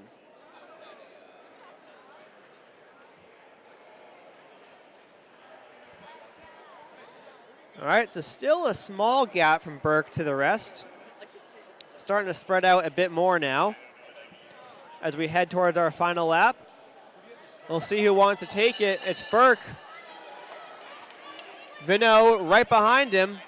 Does a move happen on this corner, or can Burke hold on? Everyone's still in a string. All in order with Belcourt and Schuneman, the two Conval boys, marking up in third and fourth. As we enter the last curve towards the home stretch, these guys are still in order. Oh, and is Burke going to leave the inside open? Here comes Vinot moving to the front, but no, Burke has enough. Oh my goodness, the order did not change the entire race. What an incredible, this never happened before. They finished in the exact order of seed, and they were in that exact order from the very start with Burke, 2 flat, 0.43, Vinot, 201.21, Belcourt, 201.47, Schuneman, 203.01, Reagan, 206.13, Plant, 210.15, Moynihan, 213.23. Next heat, Furness of John Stark, Krull of Prospect Mountain, Martilla of Portsmouth, Tichy of Portsmouth, Slayton of Bow, and Josinski of Londonderry.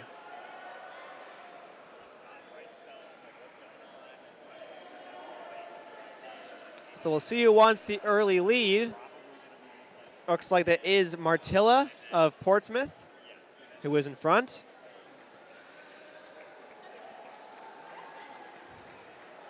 So he's got Jonesinski right behind him. And he's actually opening up a gap. So Jonesinski is leading the chase pack with Martilla trying to drop these guys right away. He's got 2 laps to go now. Tichy moving up. He's now in second. Portsmouth's going 1-2.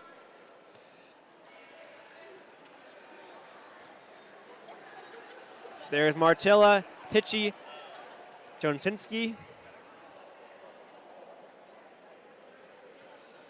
And now we're going to have 1 lap to go next time they come around. Tichy now right up on the shoulder of his teammate Martilla. Here's the bell. Can Martilla hold on?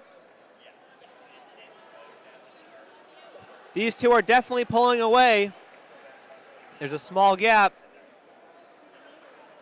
Coming around the last corner, Martilla is going to try to hold on. What can Tichy do? On to the final stretch, right around the shoulder, slingshots off the curve. And it's a great finish. So the time is going to end up being 143.51 for Tichy, 144.05 for Martilla. Furness ends up running 146.30. Slayton 147.23. Jonesinski 147.64. Krull 148.35. Next heat, Jordan of Conval, Miller of Londonderry, Algren of Winnisquam, Madecki of John Stark, Foster of Portsmouth, Hannum of Newport.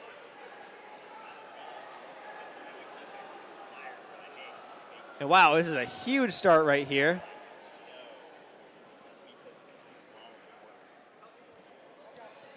Looks like Hannum of Newport.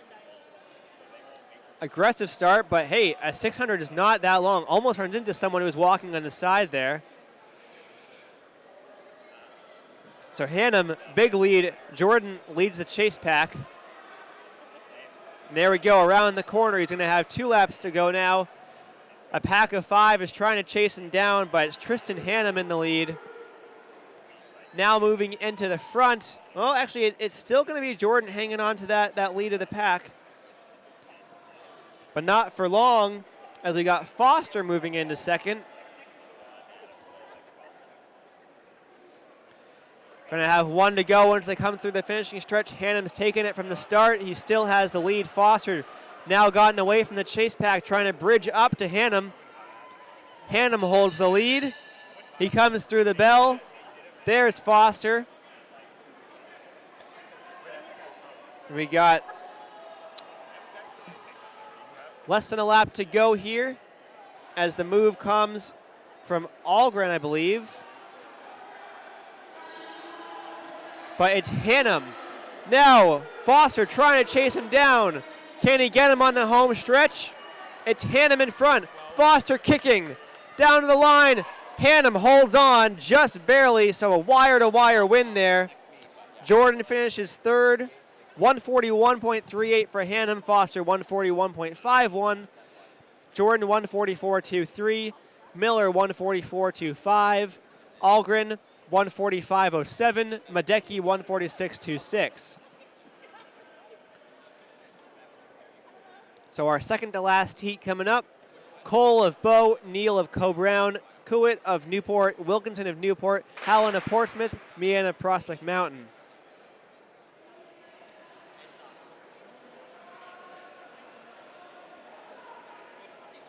Another big start. That's Cole of Bow, our top seed in this.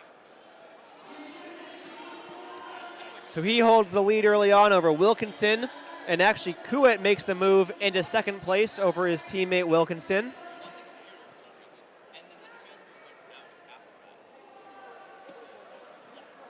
So now as we come around, Cole still has the lead, but Kuwait is right on his shoulder. We got Howland moving up from Portsmouth trying to get up into his top 3. He's moved around Wilkinson. And now around the corner, It's Cole still in front. He's being trailed very closely by Kuwait.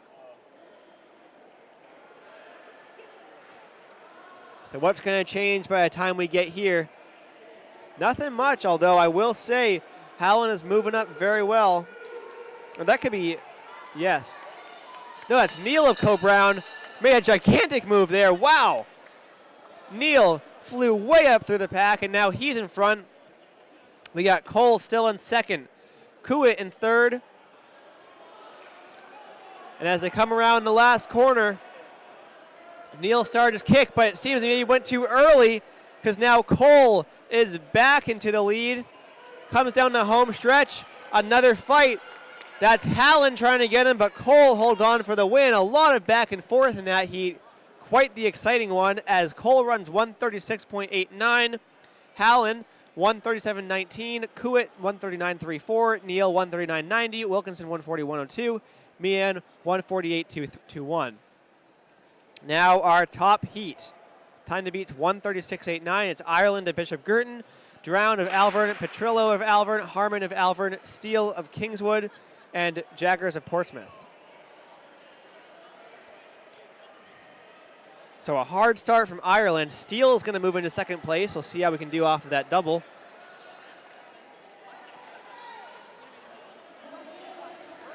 So it is a quick start from Ireland. Ireland's got a good gap right now over Steele. Third place is Jaggers of Portsmouth. And the three Alvern guys make up fourth, fifth, and sixth. So Ireland, quick start, 41 seconds through there. As we've got Steele now, a bit of a gap over Jaggers. And it's going to be Harmon in fourth.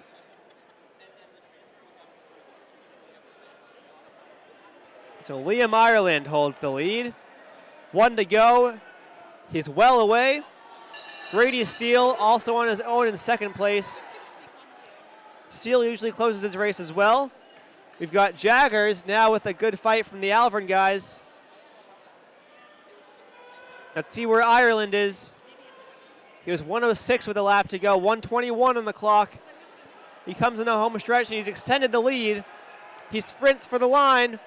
It's going to be, I think, just above 130.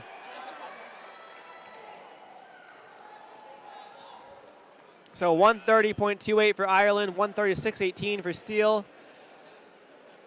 Harmon 137.86, Drown 137.98. Jaggers 138.32, and Petrillo did not start.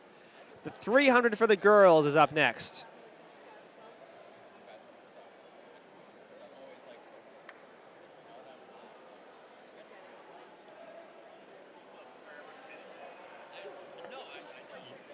All right, first heat of the girls 300 is Blakely of Portsmouth, Bice of Alvern, Brubaker of Alvern, and Vic of Co-Brown.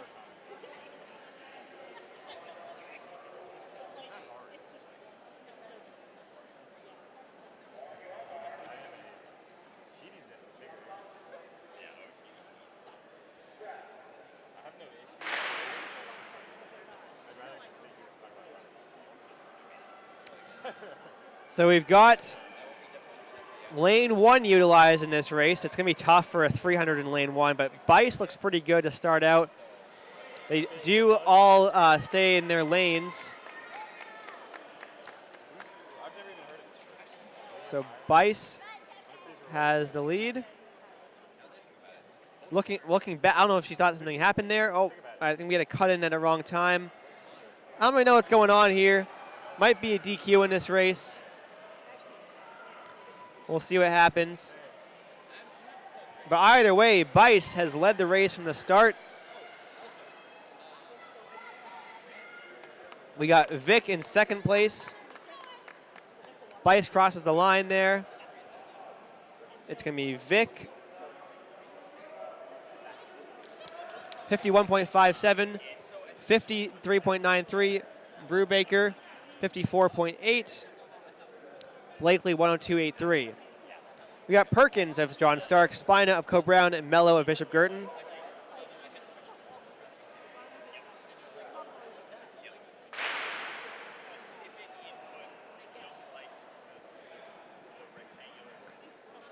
All right, so we'll see who grabs that early lead. Looks like a good start for Spina of Co-Brown.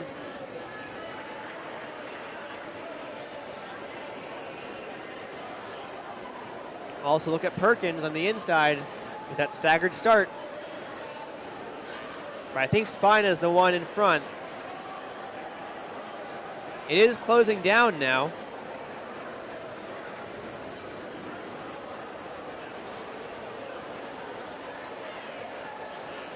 Spina still holds the lead. Can Perkins make it up on this home stretch?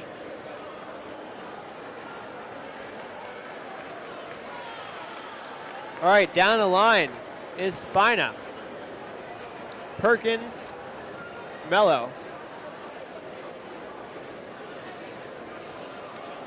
So 51.7 for Spina, 53.9 for Perkins, 54.94 for Mello. We got Mackenzie of Prospect Mountain, Amadi of Alvord, and Lord Paquin of John Stark.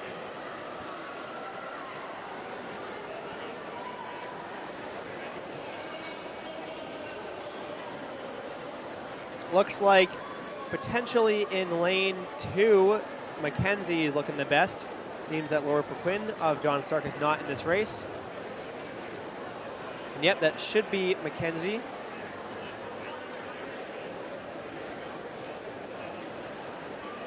So she's kind of pulling away now.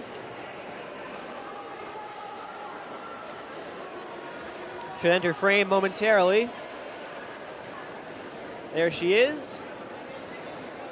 Heading towards the final stretch. Cora McKenzie's going to win Heat 3. Nice finish for Amadi as well. 53.09 and 55.55. We got Allen of Winnisquam, Elisech of Kearsarge, triple of Winnisquam.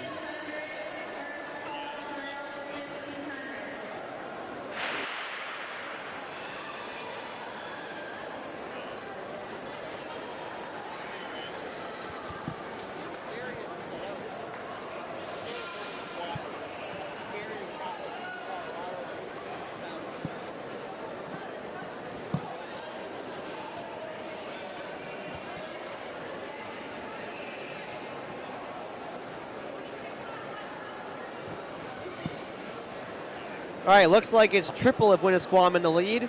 Watch for Allen on the inside, though. She might have a fight with that staggered start.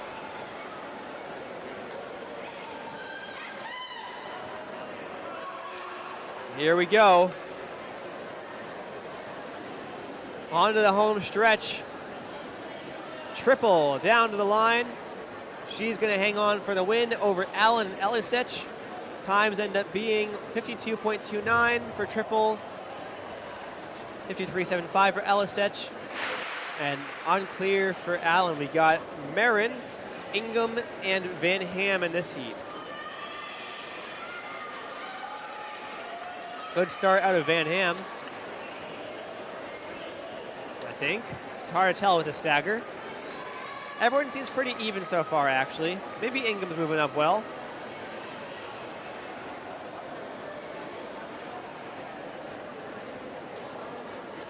There we go. Everyone's still pretty close, heading towards our last 100 meters or so.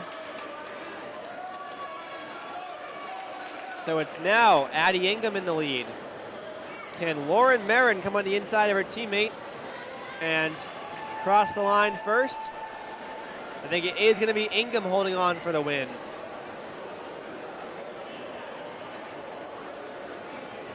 All right, 48.92 for Ingham, 50.05 Marin.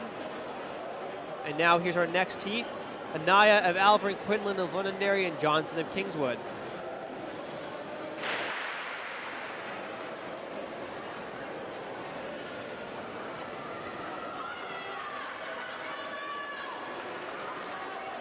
All right, Johnson, great start, blazing out of the gate.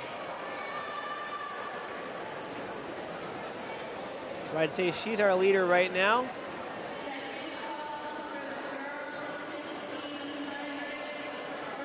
There we go, through the starting line again. Anaya's moving up well.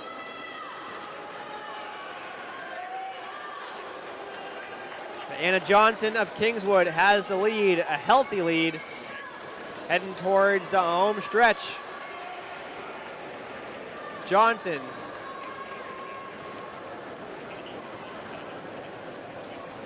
.48.05, 49.99, Anaya 50.02.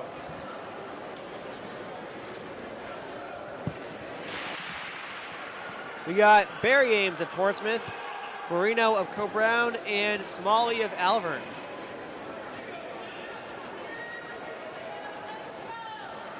We got Anaya, maybe on the inside, moving up well. Yeah, I think it's Anaya of Portsmouth who's got the lead so far. Coming inside, she's made up the stagger.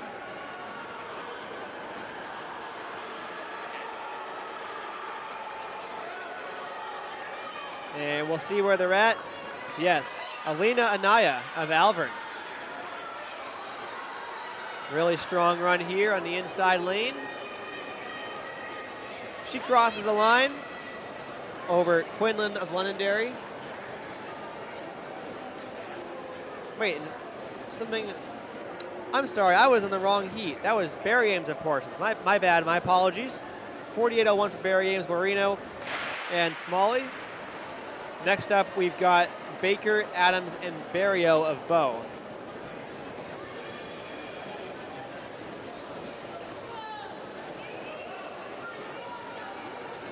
All right, so looking at this heat, hopefully I've got it right this time. We've got Baker in the lead.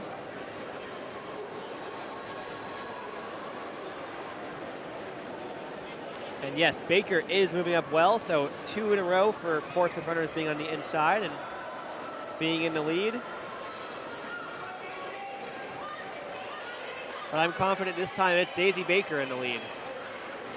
The 2 Bow girls on the outside, though, are trying to close. Look at Adams and Barrio, but it is going to be Baker hanging on for the win. Barrio in second, and Adams in third. It's going to be 48.21, 48.99, and 49.47. Next heat, going to be Backeber of Co-Brown, Griffin of Kingswood, Myers of Winnisquam.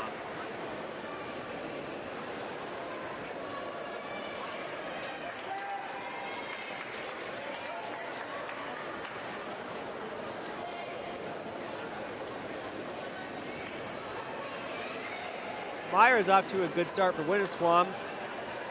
Also on the inside, it's Backeber of Co-Brown.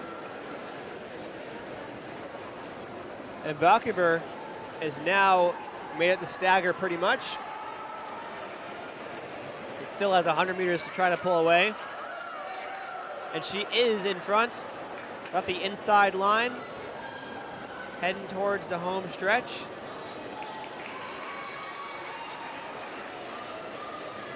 And she crosses in first, stumble at the line, but that was well earned. 47.86, 48.82, and 48.92. It's a close finish at the end there for Griffin and Myers as we head to our next heat. Trudell of Bow, Carter of Portsmouth, and Flagg of Bow.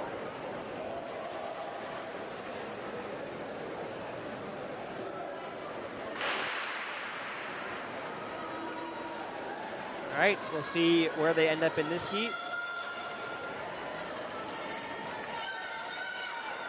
Pretty even, I'd say, so far.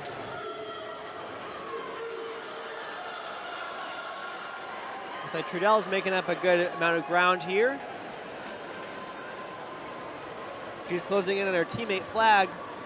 Gonna make the pass, and she's on the inside. That's the good sign. We come around the last stretch. Now a big move for Carter of Portsmouth. She fought back. So Trudell made it the stagger, but Carter had some fight at the end. Great run for both those girls. So Carter 45.76, Trudell 46.96, Flagg 48.28. Next heats and final heat, Fitzpatrick of Co-Brown, Faria of Kearsarge, and Williams of Winnisquam. So Faria 44.69 is our favorite. You saw her right on next to the camera there.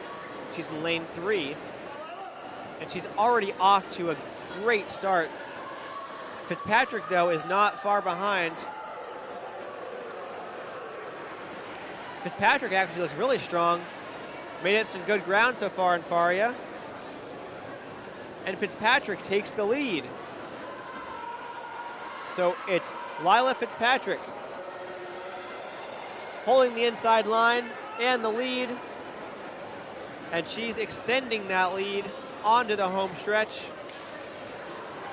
Trying to hold on for the win. Can Faria fight back? It's going to be Lila Fitzpatrick with the win. 46.17. Faria 47.91. Williams 50.41. All right, now to the boys.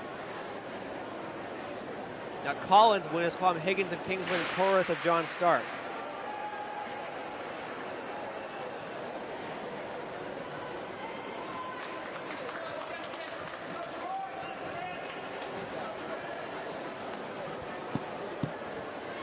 All right, so let's see him coming through the first lap here. Looks like lane 3 right now. That's Higgins. Higgins in the lead. He made it the stagger.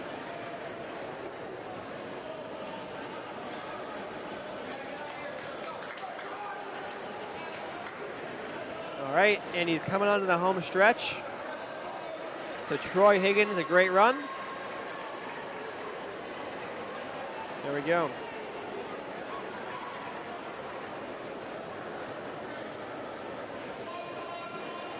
And by the way, shout out Ella Carter, who won the race from Heat 10. The girls 300, that is. You got Ferguson of Kingswood, Hartley of Londonderry, and St. Ange of John Stark.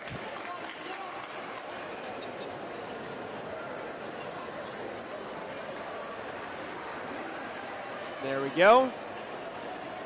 Hartley looks to be in front. Maybe stepping on into lane 2 a little bit there, but I don't know if it's going to be enough for them to DQ him.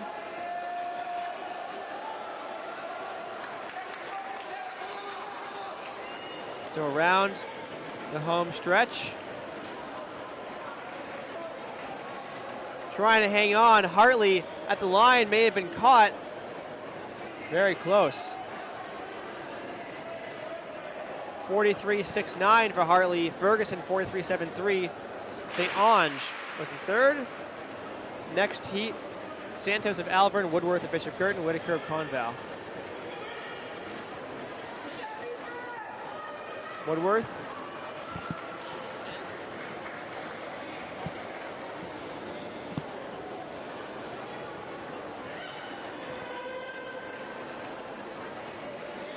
All right, then we got Santos in the lead. He's made it the stagger pretty well.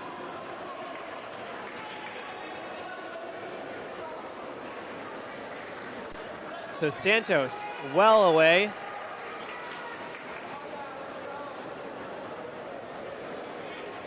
Gonna hang on.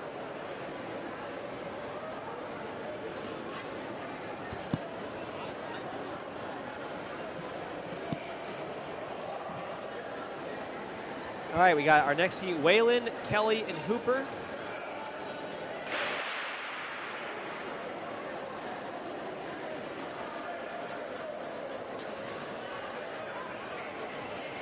So looks like a good start from Kelly.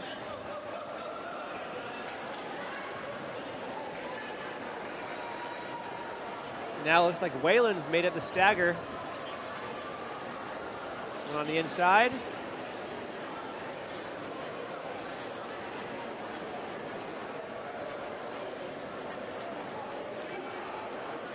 All right, Whalen. Kelly's trying to fight back now on the outside. Off the turn, down to the line. It is going to be Kelly who gets the win. 41.08 to 41.16. Hooper is 44.99. Next up, we've got Kuwait of Newport, Altamar of Portsmouth, and Snell of Prospect Mountain.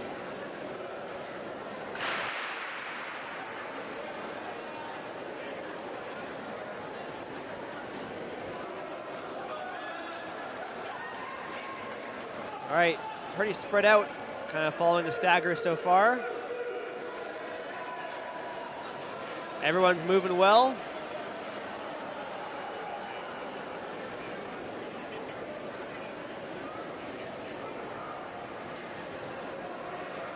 All right, we'll see who has the lead heading to the home stretch. It could be Snell. Nope, actually, Altamar has made up some ground since we last saw him. And he's got the lead on the home stretch. Is he tying up, though? He is, but he's going to hang on for the win. We've still got 7 heats to go, so already some fast times. 41.44, 41.59, 42.25. Got Cervantes of Londonderry, Masqua of Co-Brown, and Mello of Bishop Girton.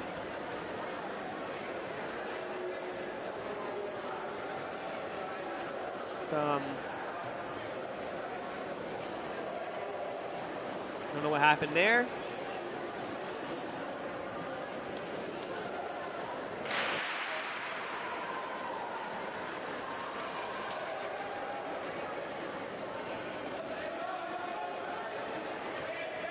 Seems to be a good start on the inside for Cervantes.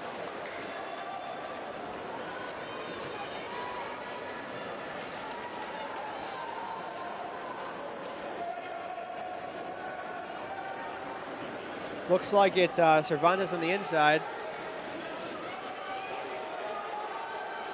But maybe now, it's, yeah, it is going to be Cervantes on the inside. No, it's Mello on the outside.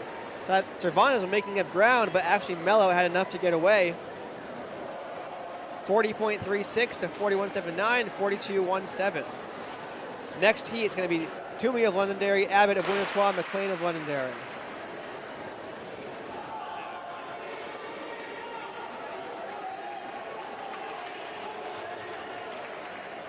All right, looks like Abbott is the one in front. He's made up ground already.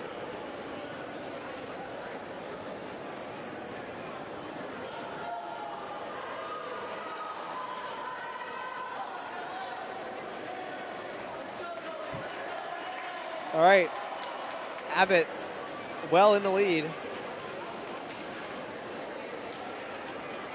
And he crosses, I think, under 40.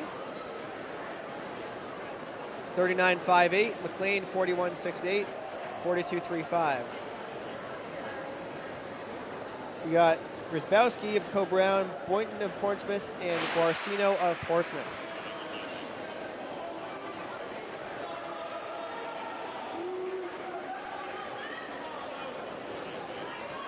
All right, there's Boynton in the lead from Portsmouth. Look at Grzybowski, though, on the inside. Try and make up the stagger. But Boynton's not letting him. Maybe now it's starting to close a little bit. We'll see on this curve where it really is. And yes, Grzybowski has pulled into the lead. Coming off a turn, Grzybowski still has it, and he's going to cross the line in first. Boynton in second, 39.68 to 40.43, and 45.65. We got Landmesser of Alvern, McDonald of Londonderry, and Clow of Bow.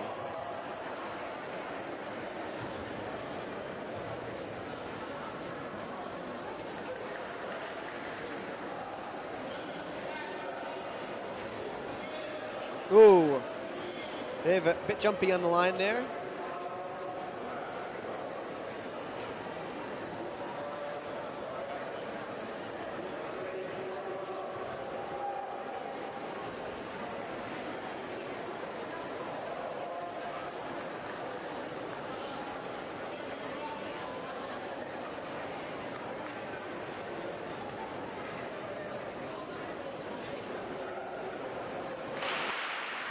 Right, here we go.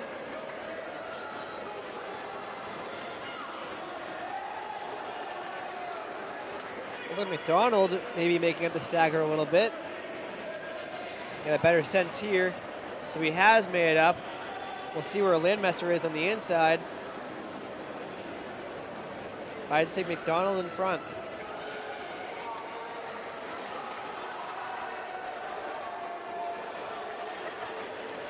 All right, there's McDonald. Down the stretch, Finn McDonald's gonna win this heat. His time, 40.15, Clow 41 flat, Landmesser 42.38. Hart of Portsmouth, Statko of Co-Brown, and Scarpa of Prospect Mountain.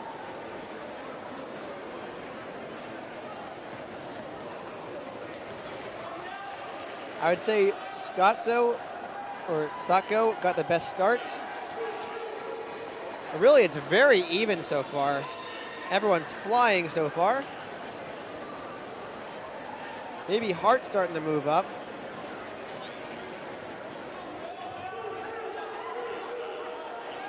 There we go. Will Hart into the lead now.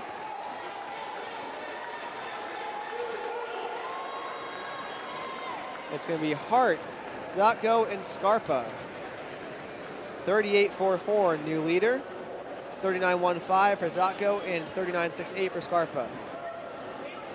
We got Plumley of Alvern, Taylor of Alvern, and Spina of Co-Brown.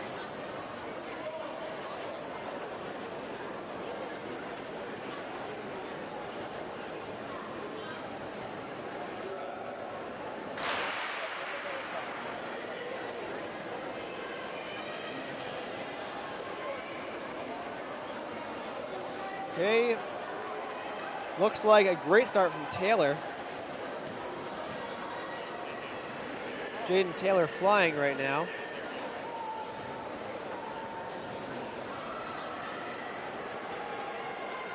Now they head to the backstretch. Around this final curve, Jaden Taylor in the front.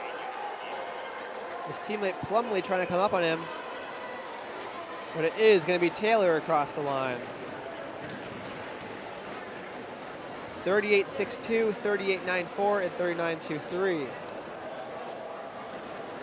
Hart still has the lead as we head to, I believe, our final heat. So it's going to be Nicole of Kingswood, Stevens, Conval, Duran of Co-Brown. 34.24, the seat time for Stevens, ridiculous. And he is moving well so far.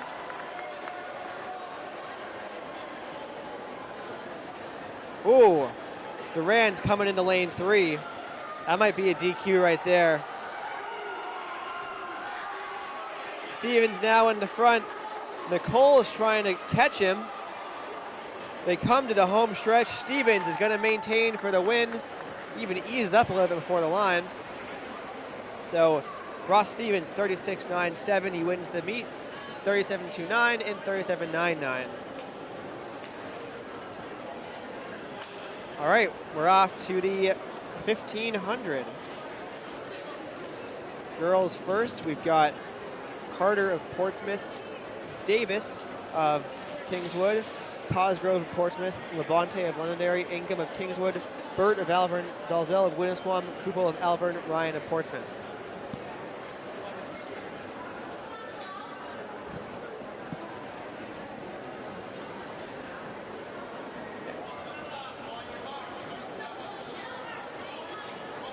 And we're going to have 1500 expert Davio DeLuca on here with us. That might be a bit more accurate statement. Yeah, this one I can actually talk about. The hurdle expert statement was not super accurate. This one, maybe more so.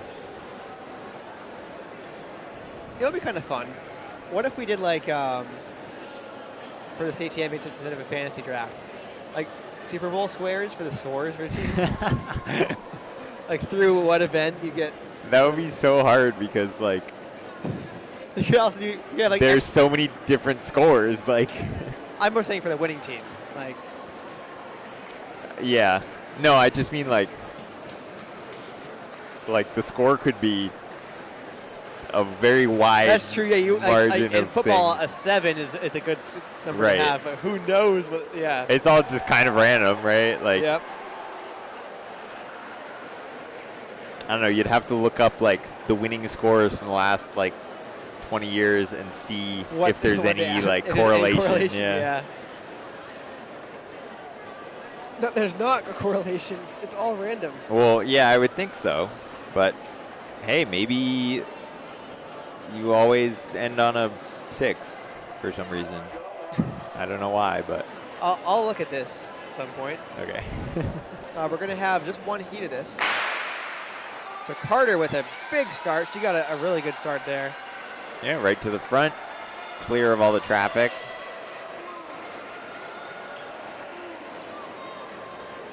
So through our first 80 or 60 meters.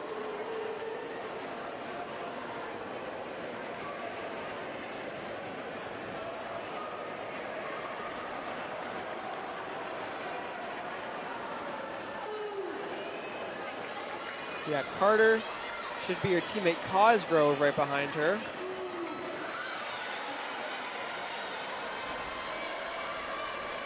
As they come through the finish line. Oh no, that's actually going to be Ryan in second place. Jenny Ryan. So 2 Portsmouth girls. You got a good group of 4 up front. Kelsey Davis, who had a good run in the 1,000 meters. She is up in 3rd. That's a tough double. She had she played it out perfectly. Started her kick around at like 400 to go. She's actually in the lead now. I believe Harper Labonte is going to be in 2nd place. Yes. So Davis, Labonte.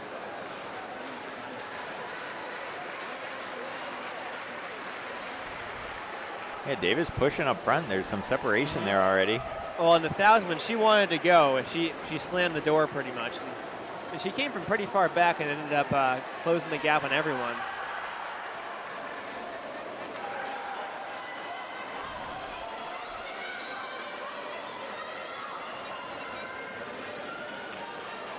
All right, so Davis, I don't know how many laps she has left, but we're just under 2 minutes into the race.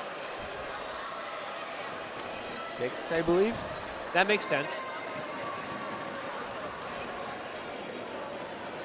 All right, Labonte in 2nd place, barely over Carter.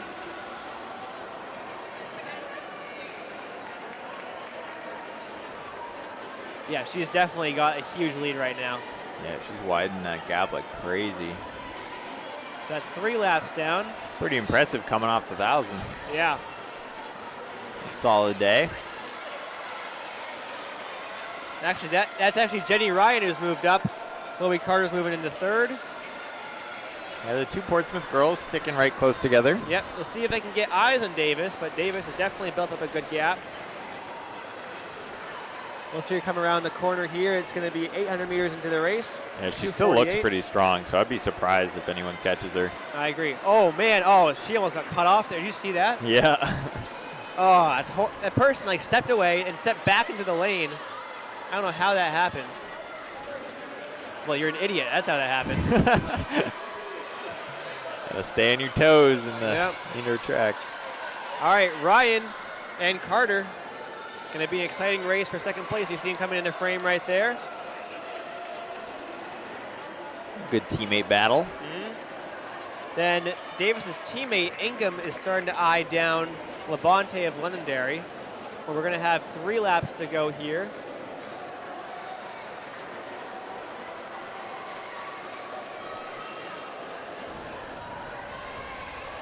Yeah, she looks super smooth still. Yeah, and the gap's definitely grown since like the last 2 laps or so. Yeah, and I mean, this is definitely typically the point in the 1500 where you kind of start to break down, your form kind of falls apart, but she looks great. Very smooth.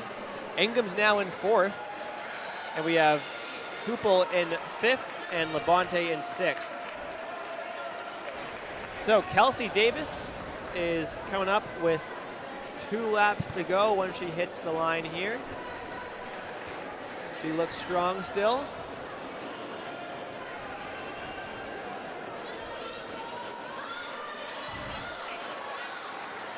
There we go, last few laps for her. Now we'll see the battle for 2nd. Jenny Ryan, bit further into the lead of 2nd. Carter is being chased down by Ingham. Here's Davis now on the last curve for sure before she has a lap to go. She's gonna hit the bell as she comes through the line here. All right, there's the bell. Kelsey Davis, Seed time, 5:42. She's going to beat that. And she has nearly a full track on everyone. We got Ryan going through the line right now, but Davis comes under the curve. Well in front. Onto the home stretch. Here she comes, trying to kick to the finish. Gonna run 5:23. Big day for her. Yeah, that was an awesome race, especially coming off that happy. 1,000. All right, so let's see where Ryan ends up. There she is, coming around the corner. She's got Ingham hot in her heels. Ingham trying to catch Ryan, but it's going to be Jenny Ryan for second place. Holds on. Emerson Ingham. 5:47. Big day for the Kingswood girls. Carter in fourth. Then it's Kupel, Labonte. So Davis 5:24.01, Ryan 5:47.47, Ingham 5:48.99, Carter 5:53.96, Kupel 5:57.23, Labonte 5:57.92, Burt 6:04.56. Waiting on a little bit more. This is Dalzell of Winnisquam.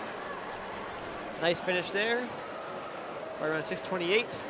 Time ends up being 6:28.33. And they bring the boys up. So it's going to be Pawlowski of Bow. On. Loisel of John Stark, Schmidt of Co Brown, Peralt of Kearsarge, Whitmore of Winnisquam, DeBuke of Kingswood, McCaudy of Bishop Girton, Homeman of Winnisquam, Paquette of Winnisquam, and Conway of Prospect Mountain. This is our first of 2 heats. I imagine Pawlowski's siblings with, Hannah Pawlowski last year was 600-meter champion indoors. I believe you were correct. Good knowledge. That's just who I am. I know. She had a very memorable celebration when she won. I've never seen someone more like, it was very much relief when she won the race. That was a very quiet starting pistol over there. Yeah, I can't believe they didn't pull them back, but everyone seemed to understand it was time to go. So, no harm, no foul. Pawlowski is in the lead to start. And obviously the 1500, the start is not as vital as some other races. So, although, tell it to Jake Winslow, back in 2018, I think, as Clay Peralt goes through the line. Were you even in high school at that point? I was not, no. I was gonna say. Although when I was in 8th grade, that may have been the peak of me watching the race videos. Yeah, that makes sense. Because oh my God, I'm going to join those guys next year. Yeah. See, when I was in 8th grade, there were no videos to watch. So. Yep. All right, Pawlowski moving back into the lead. We got a good battle between Pawlowski and Peralt. We got Schmidt of Co Brown.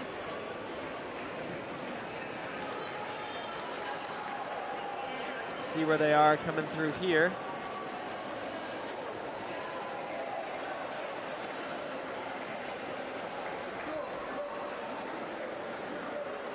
So Pawlowski's now building a good gap. Yeah, I used to watch those videos religiously back when I was in 8th grade and before my freshman year. And I remember going to the invitationals and seeing all the runners on the line who I knew. I was like, wow, these are my heroes. It's like you're watching the NBA, but suddenly the next year you're on a basketball court with them. This is pretty cool.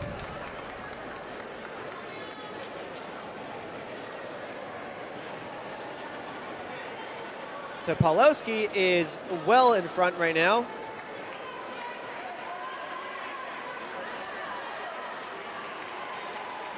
See where our second place, last time we checked it was Peralt, but now he's been passed by Schmidt and Loisel of John Stark. Should be seeing Pawlowski up here pretty soon. Yeah, the race is getting a little tricky to figure out who's where. Yeah. There's some big gaps, and people are getting mixed up here. That's why we have our army of lap counters here at the finish line. All the UNH track runners.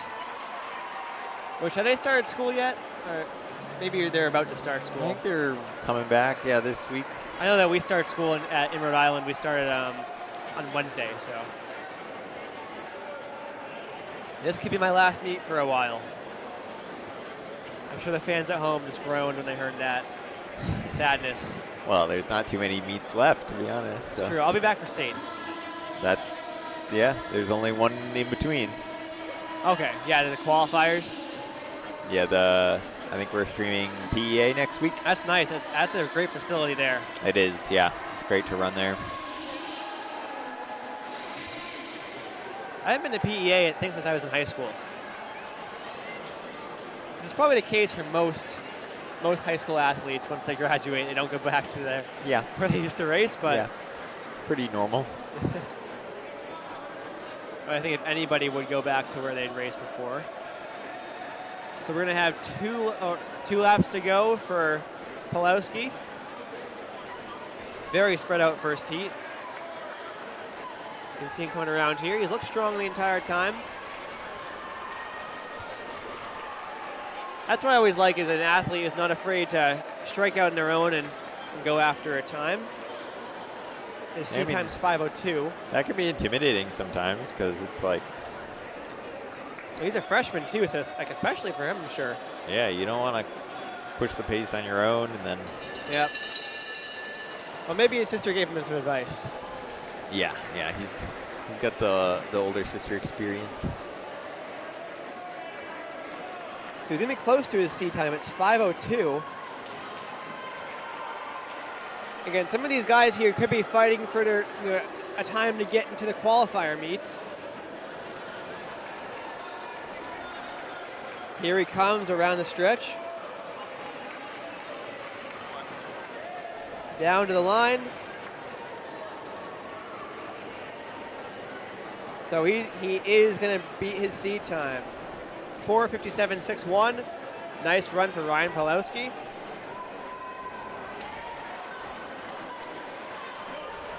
Last we saw, Schmidt was in second place, but looks like Whitmore actually moved up. So Whitmore with a great finish. Wow, the Kearsarge, Williamsbaum, I keep saying Kearsarge. The Williamsbaum guys moved up really well. Yeah, they had a good second half. Schmidt and Honeman. So 5:19.05 for Whitmore, Schmidt 5:21.96, Honeman 5:22.05, Loisel 5:28.71, Bacardi 5:29.55.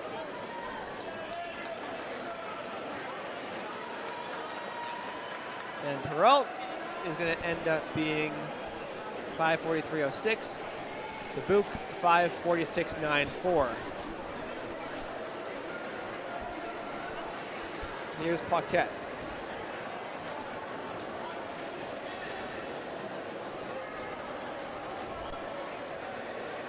All right, next up, Sandal of Bow, Palmer of Newport, Vitalman of Portsmouth, Fitzgerald of Londonderry, Toomey of Londonderry, Modini of Londonderry, Schott of Portsmouth, Hernandez of Londonderry, Tapia of Londonderry, Roberts of Kingswood. It should be a good race. So I don't know if Fitzgerald and Toomey are racing this all out. Fitzgerald seemed to be pacing his teammate earlier on. Could have been his warm-up.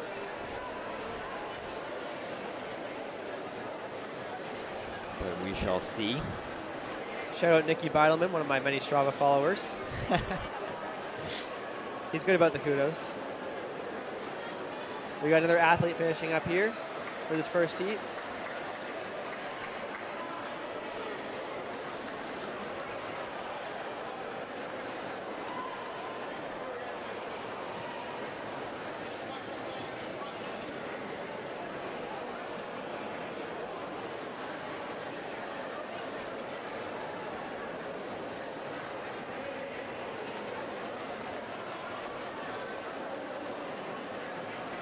Sometimes, I don't know if Toomey and Fitzgerald just haven't run a 1500 yet, because I know for myself a few times I didn't race a 15 until like the later meets. and so they might just be going out for their first race today, unless they're might be pacing their teammate Modini, who's in. Yeah, they both 16th. come in with Yeah. looks like a. I think yeah, 'cause entered they would seat probably time. have a faster seed time if they were racing us all out. So.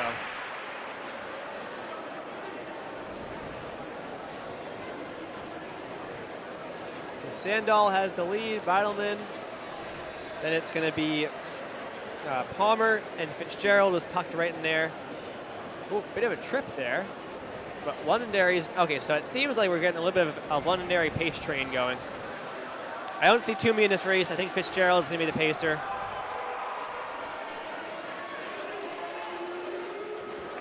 Checking his watch. So we'll see what those guys end up doing, but up So front. now Palmer up front. Yep. Wasn't happy with that first lap pace, apparently. Always like to see that. You know, if you're at these meets, who really cares about winning the race? You want to go out and put up a good time. Yeah, definitely. Especially like getting this close to states, you're worried about seed times, Yep. you know, qualifying times if you haven't already. So I wonder if there's anybody watching this race right now that's like, please run slow, please run slow. You know, I used to do that when I was right at the cusp. Yeah, they're ranked right towards the Yep. end of the qualifying. I actually got saved by scratches my freshman year in the 3K. Yep.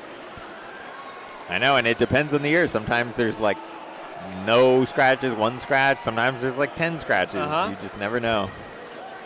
It's always fun watching the battle notes throughout the year. Yeah, I mean, there's been people ranked like 30th that have made it into states off of scratches, you know? So it's Palmer leading Beidelman.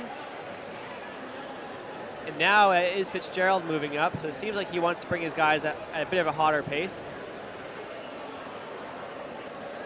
Yeah, and especially when you're trying to qualify for states, you're trying to bump yourself up that leaderboard. Like every second counts. So there's Palmer still leading.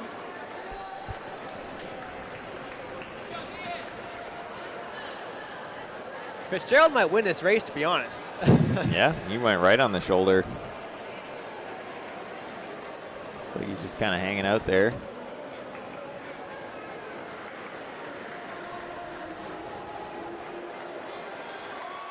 All right, so we're coming around. We're going to be halfway through here, 2:26. We're on a good pace, actually, for what we want to see. So right now it's still Palmer, then Fitzgerald. Nope, Fitzgerald's going to the front. Tapia is running well behind his teammate. Then Beidelman's kind of in that pack as well. So Fitzgerald slides into lane one there. Yep. Not a super aggressive move. He just kind of took over. Nice and smooth.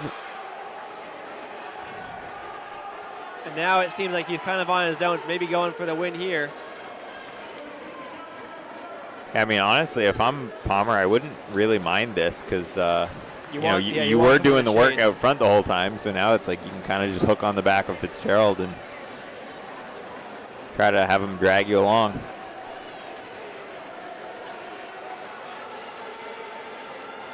So to see where they're at right here, Fitzgerald has a small gap now on Palmer. You'll see if Palmer can stay tight. Tapia is still in third. So 2 laps to go. And you see Palmer really working to try to stay on the heels of Fitzgerald.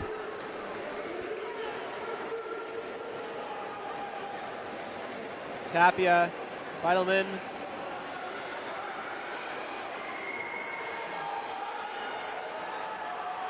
So Palmer now stretching it out. If I'm correct, he is going to be running on this track next year in college here at UNH.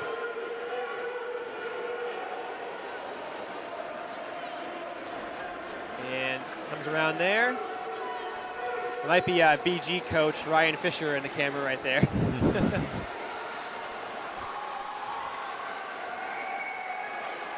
And Fitzgerald looks super smooth. You know what? Palmer's coming back though, but Fitzgerald's going to have enough.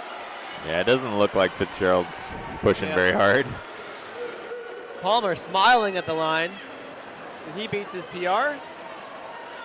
Huge run, and well, I assume so. for Hernandez. They're celebrating at the line. And Fitzgerald looks super comfortable.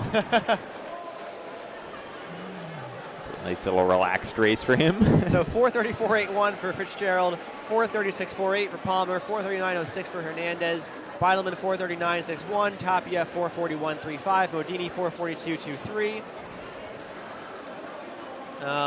Sandal 4:47.99, Schad 4:49.43, and Roberts 4:58.94. Pretty solid. You saw a bunch of Londonderry guys just like, yeah, let's go.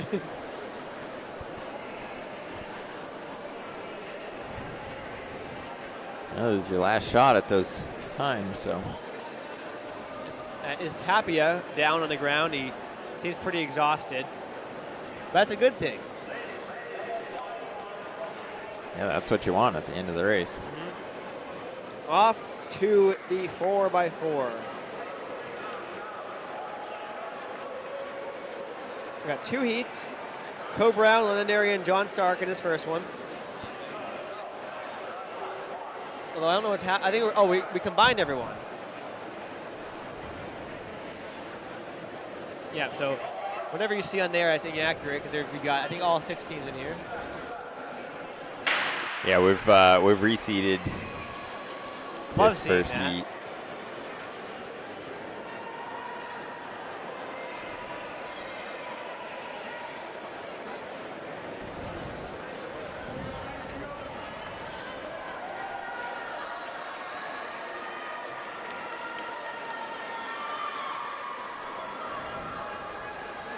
All right, Portsmouth well in the lead at the cut-in. Yeah, very good start. So we're running 2.5 laps for the 4x4. It's a 160 track. Yeah, hopefully they run 2.5 laps.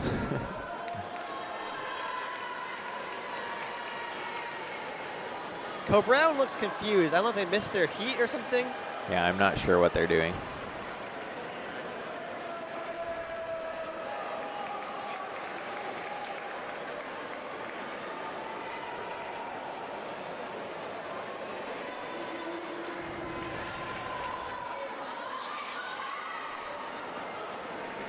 So they've made their first handoff. They're coming onto the stretch now.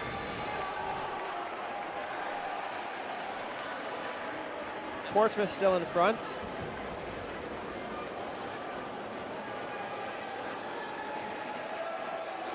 When they come through here, they're going to have a lap to go for this second leg.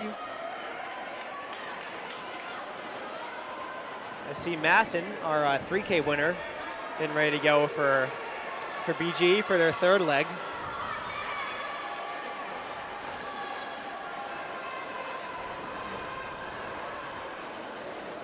It's a long day, 3K, 4x4 Yeah. double. And it's starting to close up a little bit. So Portsmouth still has the lead. But watch out for these other teams closing in. And now Bo is going around, trying to make the move. We'll get the handoff right here for you. See how clean this is. Both good handoffs, and Portsmouth got some to the inside. Yeah, they maintain that lane 1.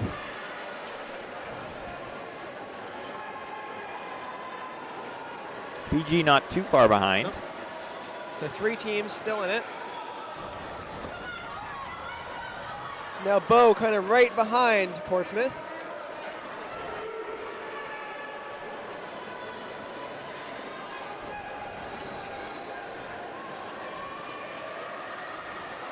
Around the back corner. And they're going to have a lap to go for their legs. Yeah, I think BG's catching up. 3K champ. Oh, but now it's starting to spread out again. Yeah, Portsmouth making some headway on the lead.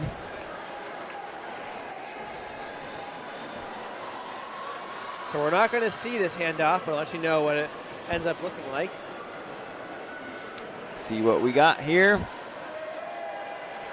All right, good handoff. Good Yeah, pretty handoff. smooth from Portsmouth and Bo and BG. No complaints there. So it comes down to the anchors.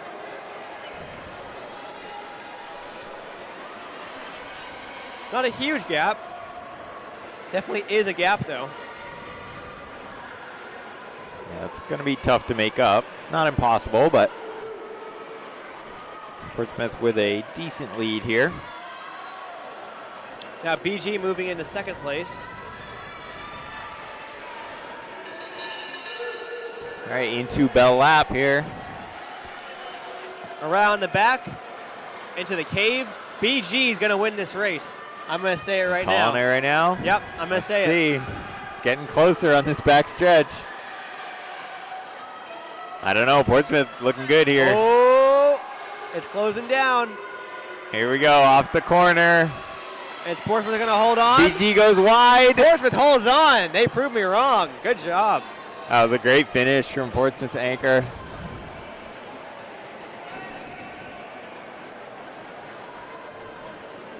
And we've got John Stark closing up their race.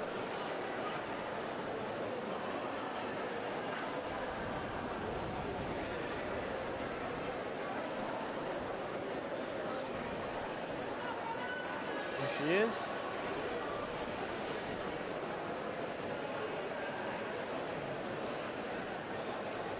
This is the finish for John Stark. Nice job. All right, here we go. First heat of boys. Looks like we will have at least 2 heats. Yeah, so Co Brown did end up missing the relay, unfortunately.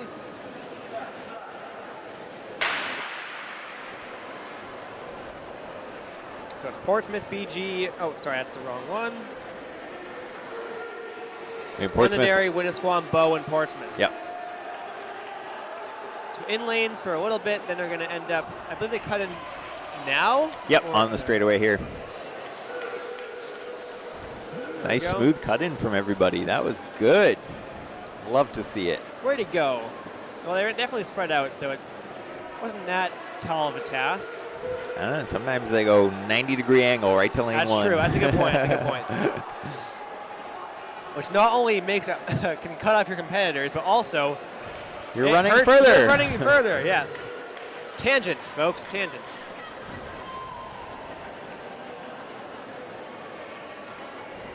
Portsmouth and Londonderry battling it out there in the lead. Clippers and the Lancers, they've handed off. So I think we were under 60 for that first leg.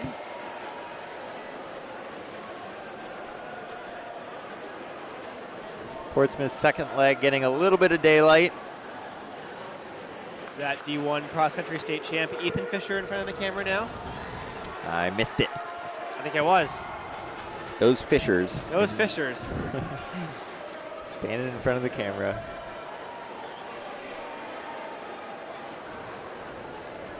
And so Portsmouth pulling out a pretty good gap on this leg. Gonna put them in good position heading into the third leg.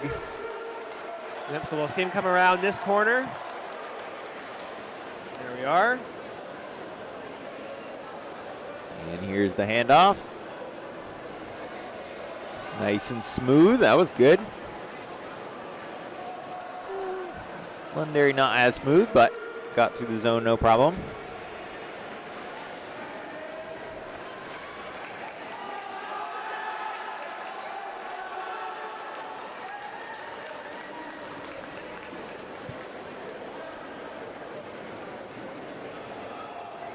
Okay, so there's Portsmouth. They got about maybe 15 meters on Londonderry. I think we lost That's closing Winnisquam. What? Did we? Yeah, they did not hand off. Oh, man, that's tough. Yeah. They're kind of far back anyways, so, you know.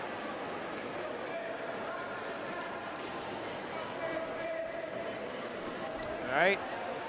Going to be coming up to our final exchange here. Look back for Portsmouth.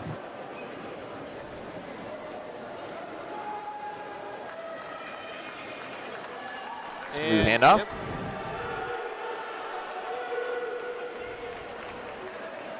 Yeah, he definitely extended that gap.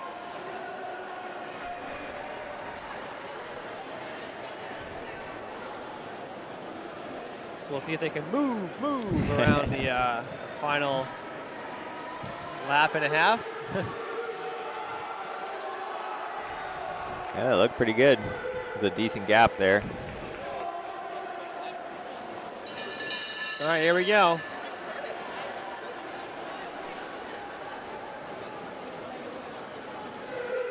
You can hear him calling out. So here's Portsmouth still in the lead. They're hanging on over Londonderry. Yeah, Londonderry catching a little bit, but that gap is just too much. There we go. So Portsmouth goes just under 4 minutes with a 3:57.71. Londonderry 4 flat 37. And Bow comes through with a 4:10.56. And then Winnisquam DNF as they did not get the baton off by the end of the zone. Winnisquam DNF as they did not finish. Yes. What? I said that'd be a funny thing to say. Is that what I said? No, I thought you were going to say that for a second. Okay. That'd be pretty funny.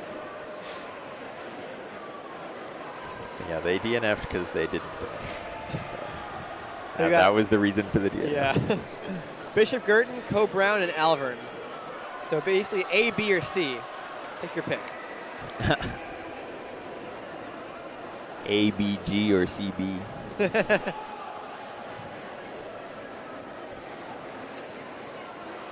Alvern Brown Co.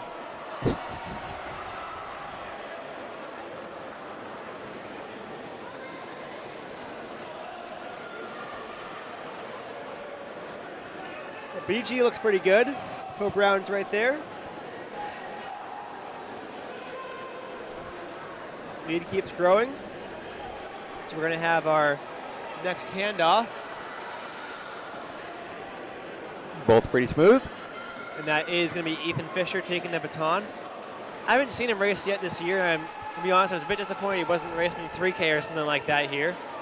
But I think he has the times he needs, so I don't think there's any reason for him to do that. Yeah, I'm sure he should be into all of the qualifying meets that he wants to run, no problem. I'm sure he's into the state meets he wants to qualify for. And I think the national meets he wants to qualify for. I think he ran 8:39 in the 3K this year. Should get you into states.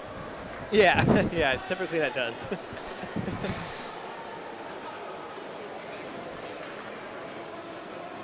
Actually, it's probably a top 10 all-time in the all-time list. Yeah, I think you're right. Yes, Lars is top 10 all-time. There's a handoff. Wasn't the best handoff.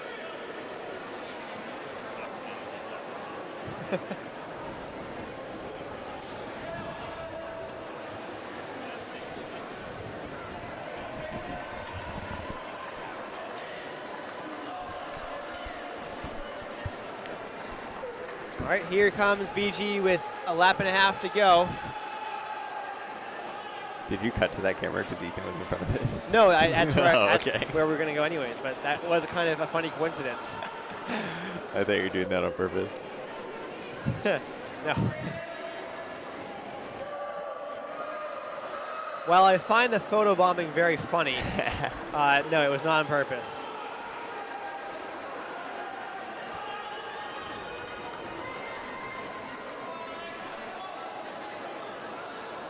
All right, last handoff. Good handoff. Well, see, I think only one team in this heat will beat the previous heat. We're looking at 3:57 is the leading time from that last heat. 3:57. Yes. Did I not say that? You said 2:57. Oh, oops. 3:57. Which I think would be, that's been slower in the world record, right? 2:57? Is it? No. Oh, it's not?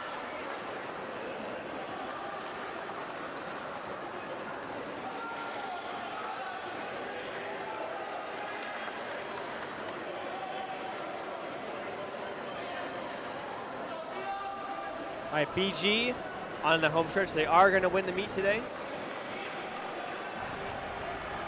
Yeah, no problem. 3:49. Let's see, am I correct? Jakob runs faster than that by 10 seconds. Nice finish there. Co Brown holds off Alvern. Jakob runs 6 seconds. Yeah, 2:54. Wow, it is. If you think about it, world record's like 43. Yeah, in the I 400, guess. So if you, Well, I was thinking if you run 45, it's 3 flat. Yeah. Mile, 6 seconds. Yeah, than what they ran in the 4x4. Yeah. That's crazy that someone can run a mile faster than the 4x4. That's crazy, yeah.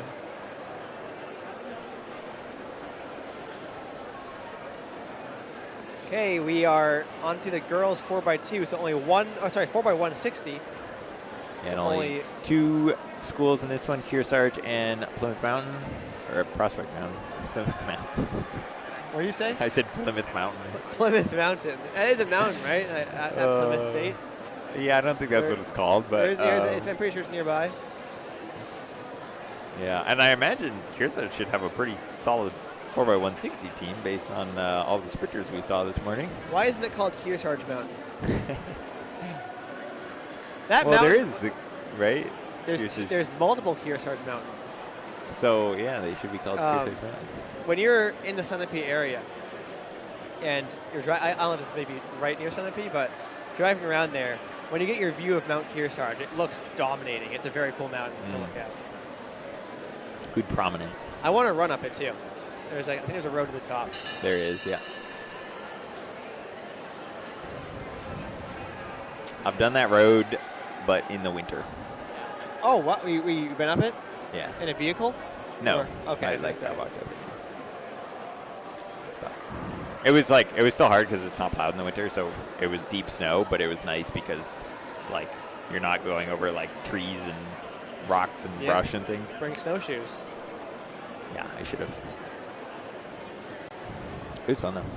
Actually, while I was on top that day, a helicopter showed up, and Wow. yeah, they were taking stuff off of the tower up at the top. That was kind of cool. I saw a helicopter at Mount Pierce one time. There's a surprising amount of helicopters up in the mountains. Next heat's Winnisquam and Alvern.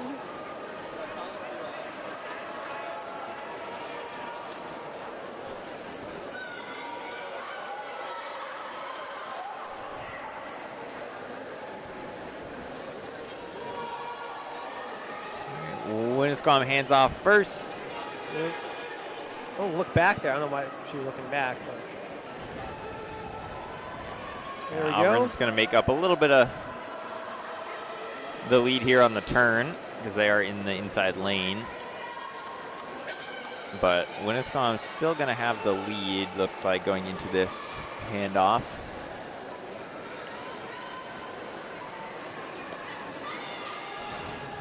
Alvern gained a little bit on that handoff. But is Winnisquam still in the front? We'll see where they end up as we come through for our third legs.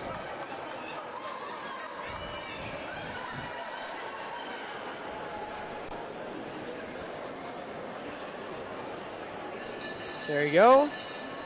2 good handoffs.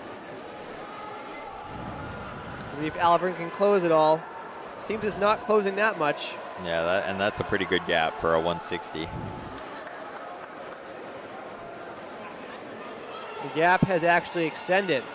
Yeah, great Winnisquam last a good leg for finish. Winnisquam. Yep. Across the line. 135, 136. 135.64.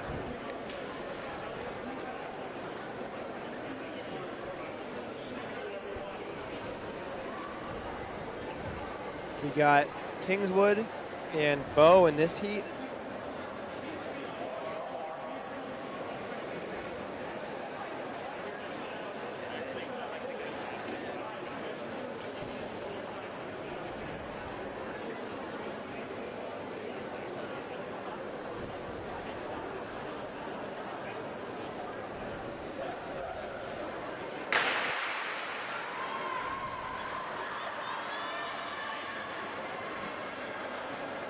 Here we go. So what's your thought process? What were you guys discussing for the fantasy draft? Because for anyone who's watching, we're considering doing a state championship fantasy draft among the commentators here.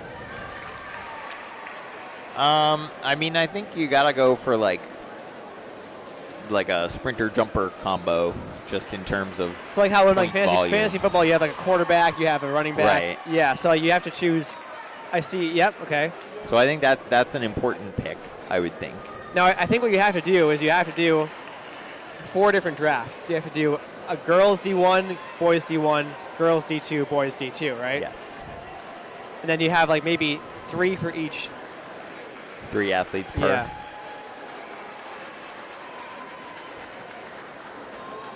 And maybe you can have like one team that covers all the relays. Yeah. Oh, yeah. So like maybe you see like Dover is going to win the 4x8, That's your but they're going to special teams. Yeah, I like that. Like one team's going to win the 4x8, but they don't have a team in the other 2. But you still pick them because you know they're going to win. Right. Or right. you pick one that's in all 3, but maybe they don't score in any right. of them. But they're going to get points in all 3. Yeah. Sure, something like that. Yeah. It also, I mean, it definitely depends on who's Ooh, running look which at this event kick as here. well. Ooh, that was close. Bo did hold on, but that was a great finish. All right, so yeah, that works.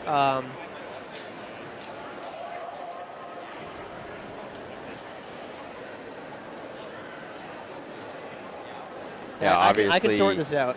There's not as many points available in throwing in indoor, just because you're kind of limited. Maybe you need like field eventers, Yeah.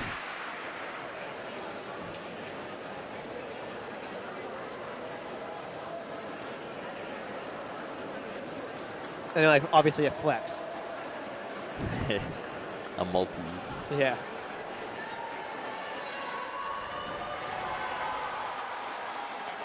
This is our second to last heat. They're both good handoffs. Looks like BG is closing the stagger a little bit. See where they end up over here.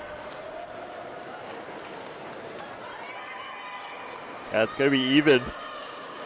Yeah, very even. So Londonderry starts going a bit earlier. BG on the inside. Yeah, so that's going to help them. Londonderry can cut in. I don't think she knew that. That's a bit tough. I think the speed might have just carried her wide. Sure. That does happen. Oh, this is neck and neck. This is a great race. All 3 legs have been neck and neck. Yeah, this handoff is going to be really important. All right, BG has the lead. Yeah, both good handoffs there. Londonderry is closing back. Maybe not. We'll see. Gonna have to find a way around. Which is so hard to do in the 160. Oh, I think she didn't know she can cut in. Oh, no. She's still in lane 2 there. Yeah. I think they ran a little bit more than 4x160. I think it wouldn't have mattered either way. I think BG was still winning that race. They looked pretty strong there. Would have had to go into lane 2 anyways, I suppose. True. She was just ready for the pass.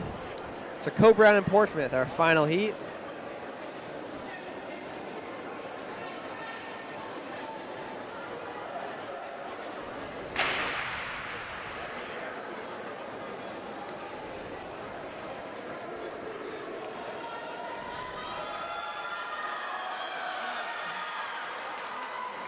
Ooh, Portsmouth, big start here.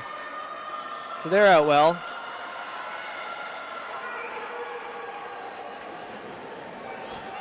Seems like a very, very choreographed handoff there. A lot of teams are kind of just like, whatever. But Portsmouth is like, stick. Well, I mean, you see that like as the seed times come down, the handoffs get better and better and better. Because I mean, that's a big part of running a fast time.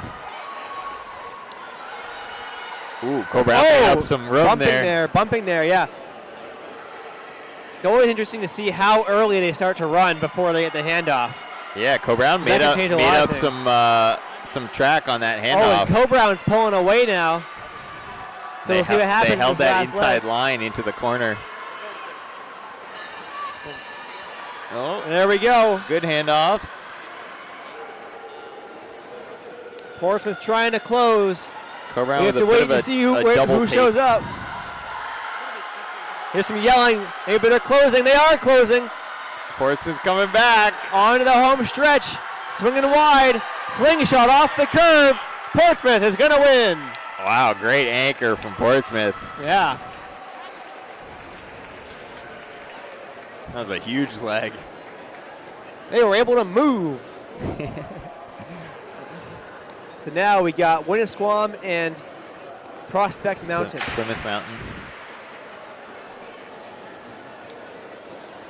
Wonder how tall that mountain is, if it is a mountain. Don't know.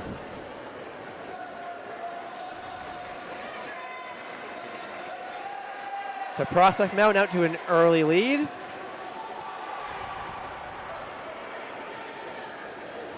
Good handoff. Yep. Both good handoffs.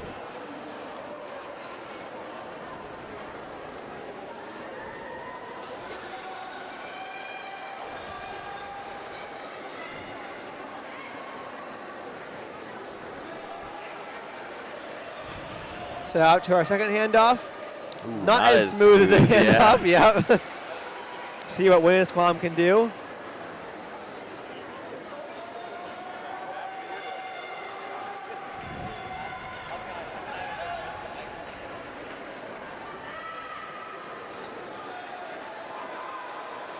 All right, here we go. That was a good one.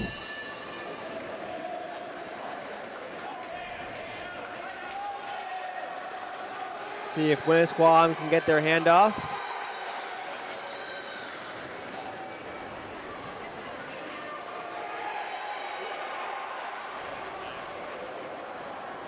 Nice finish for 123. Let's see Winnisquam.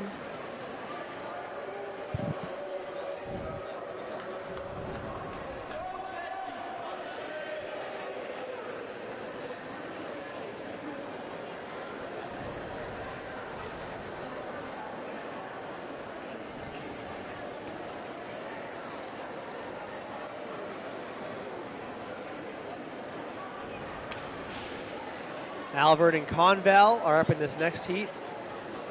So we'll see Ross Stevens in this.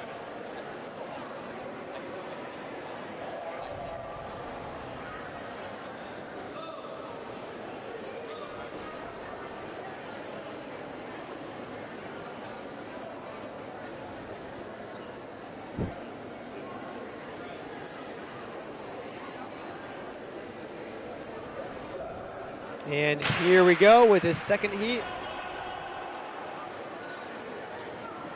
Who's your pick? Probably Alvern. I'm going to take Conval. All right. Well, I'm off to a good start. True. Oh, that was Ooh, not a not good a handoff, handoff. though. That was awkward. Yeah, Alvern a little bit smoother. He basically just ran into him and Yeah, stopped. that was not That was great. painful.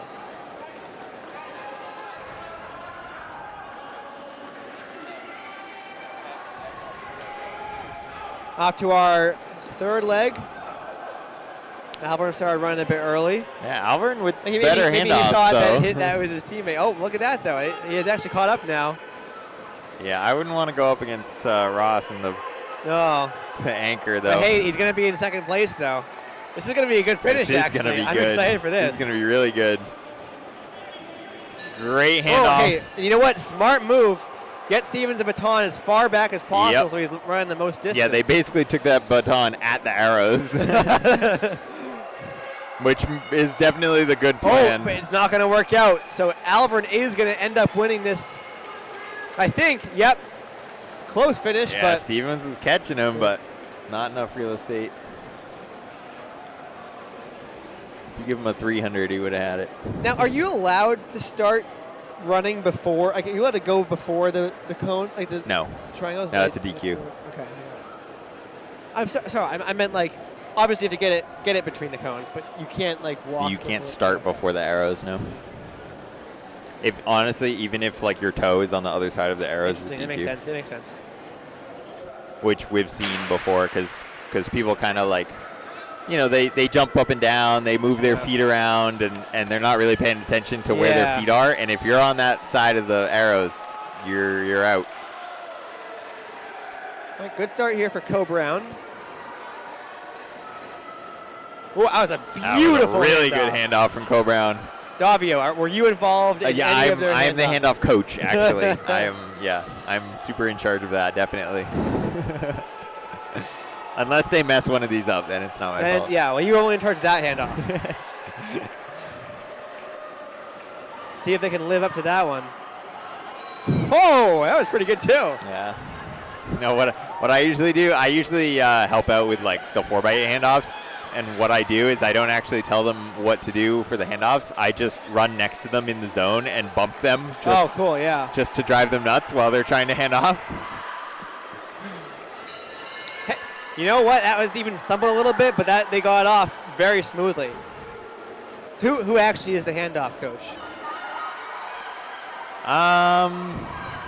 Probably Coach Zink, I think. I don't actually know. They crushed it. I don't see the sprinters too often. I guess it doesn't surprise me. They're usually, doing their thing.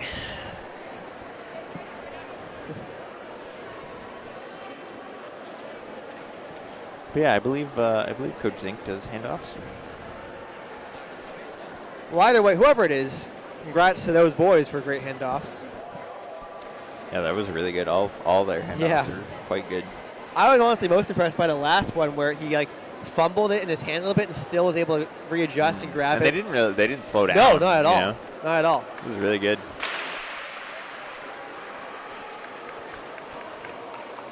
The BG in Kingswood. I think they might have broken the school record there. That's pretty good. School record in the 40160. It's an actual record. Yeah, why not? We run here enough. All right, Kingswood's looking pretty good right now. Both good handoffs.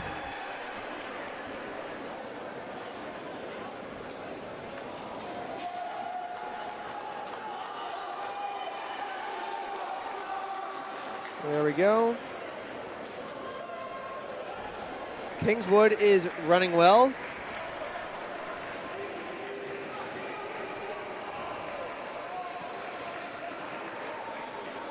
What just happened there? Did he just stop?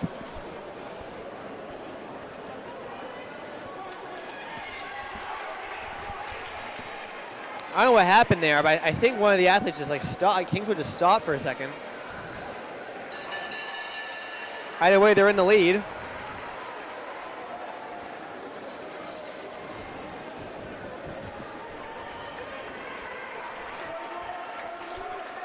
All right, around the back stretch. Kingswood has it. Yeah, they're going to take this one. 122 Nice and change. And is that the end of the meet? I believe you are correct. That'll do it. Well, as we are at the end of the meet, I think I'll take one more chance to say thank you to our sponsors. First off, Lever, a great tool you can use for both injury prevention and in recovery after injuries. It takes the weight off your running. You can apply it to your treadmill, bring it anywhere. It's a cheap alternative to other weight reduction for running, pounding. I don't know what I'm saying here, but it's really good at taking the weight off you when you're running to make it so you're safer when you're training. So if you go to Lever, then you can get 15% off using the code NHXCTF. And in return, Lever is going to contribute 15% to our website to help us continue to highlight our athletes in these videos and blog posts, and meet coverage, all that good stuff, interviews. So thank you to Lever for helping us out. And also, our main sponsor, Marathon Sports, retailer of everything walking, running, and fitness.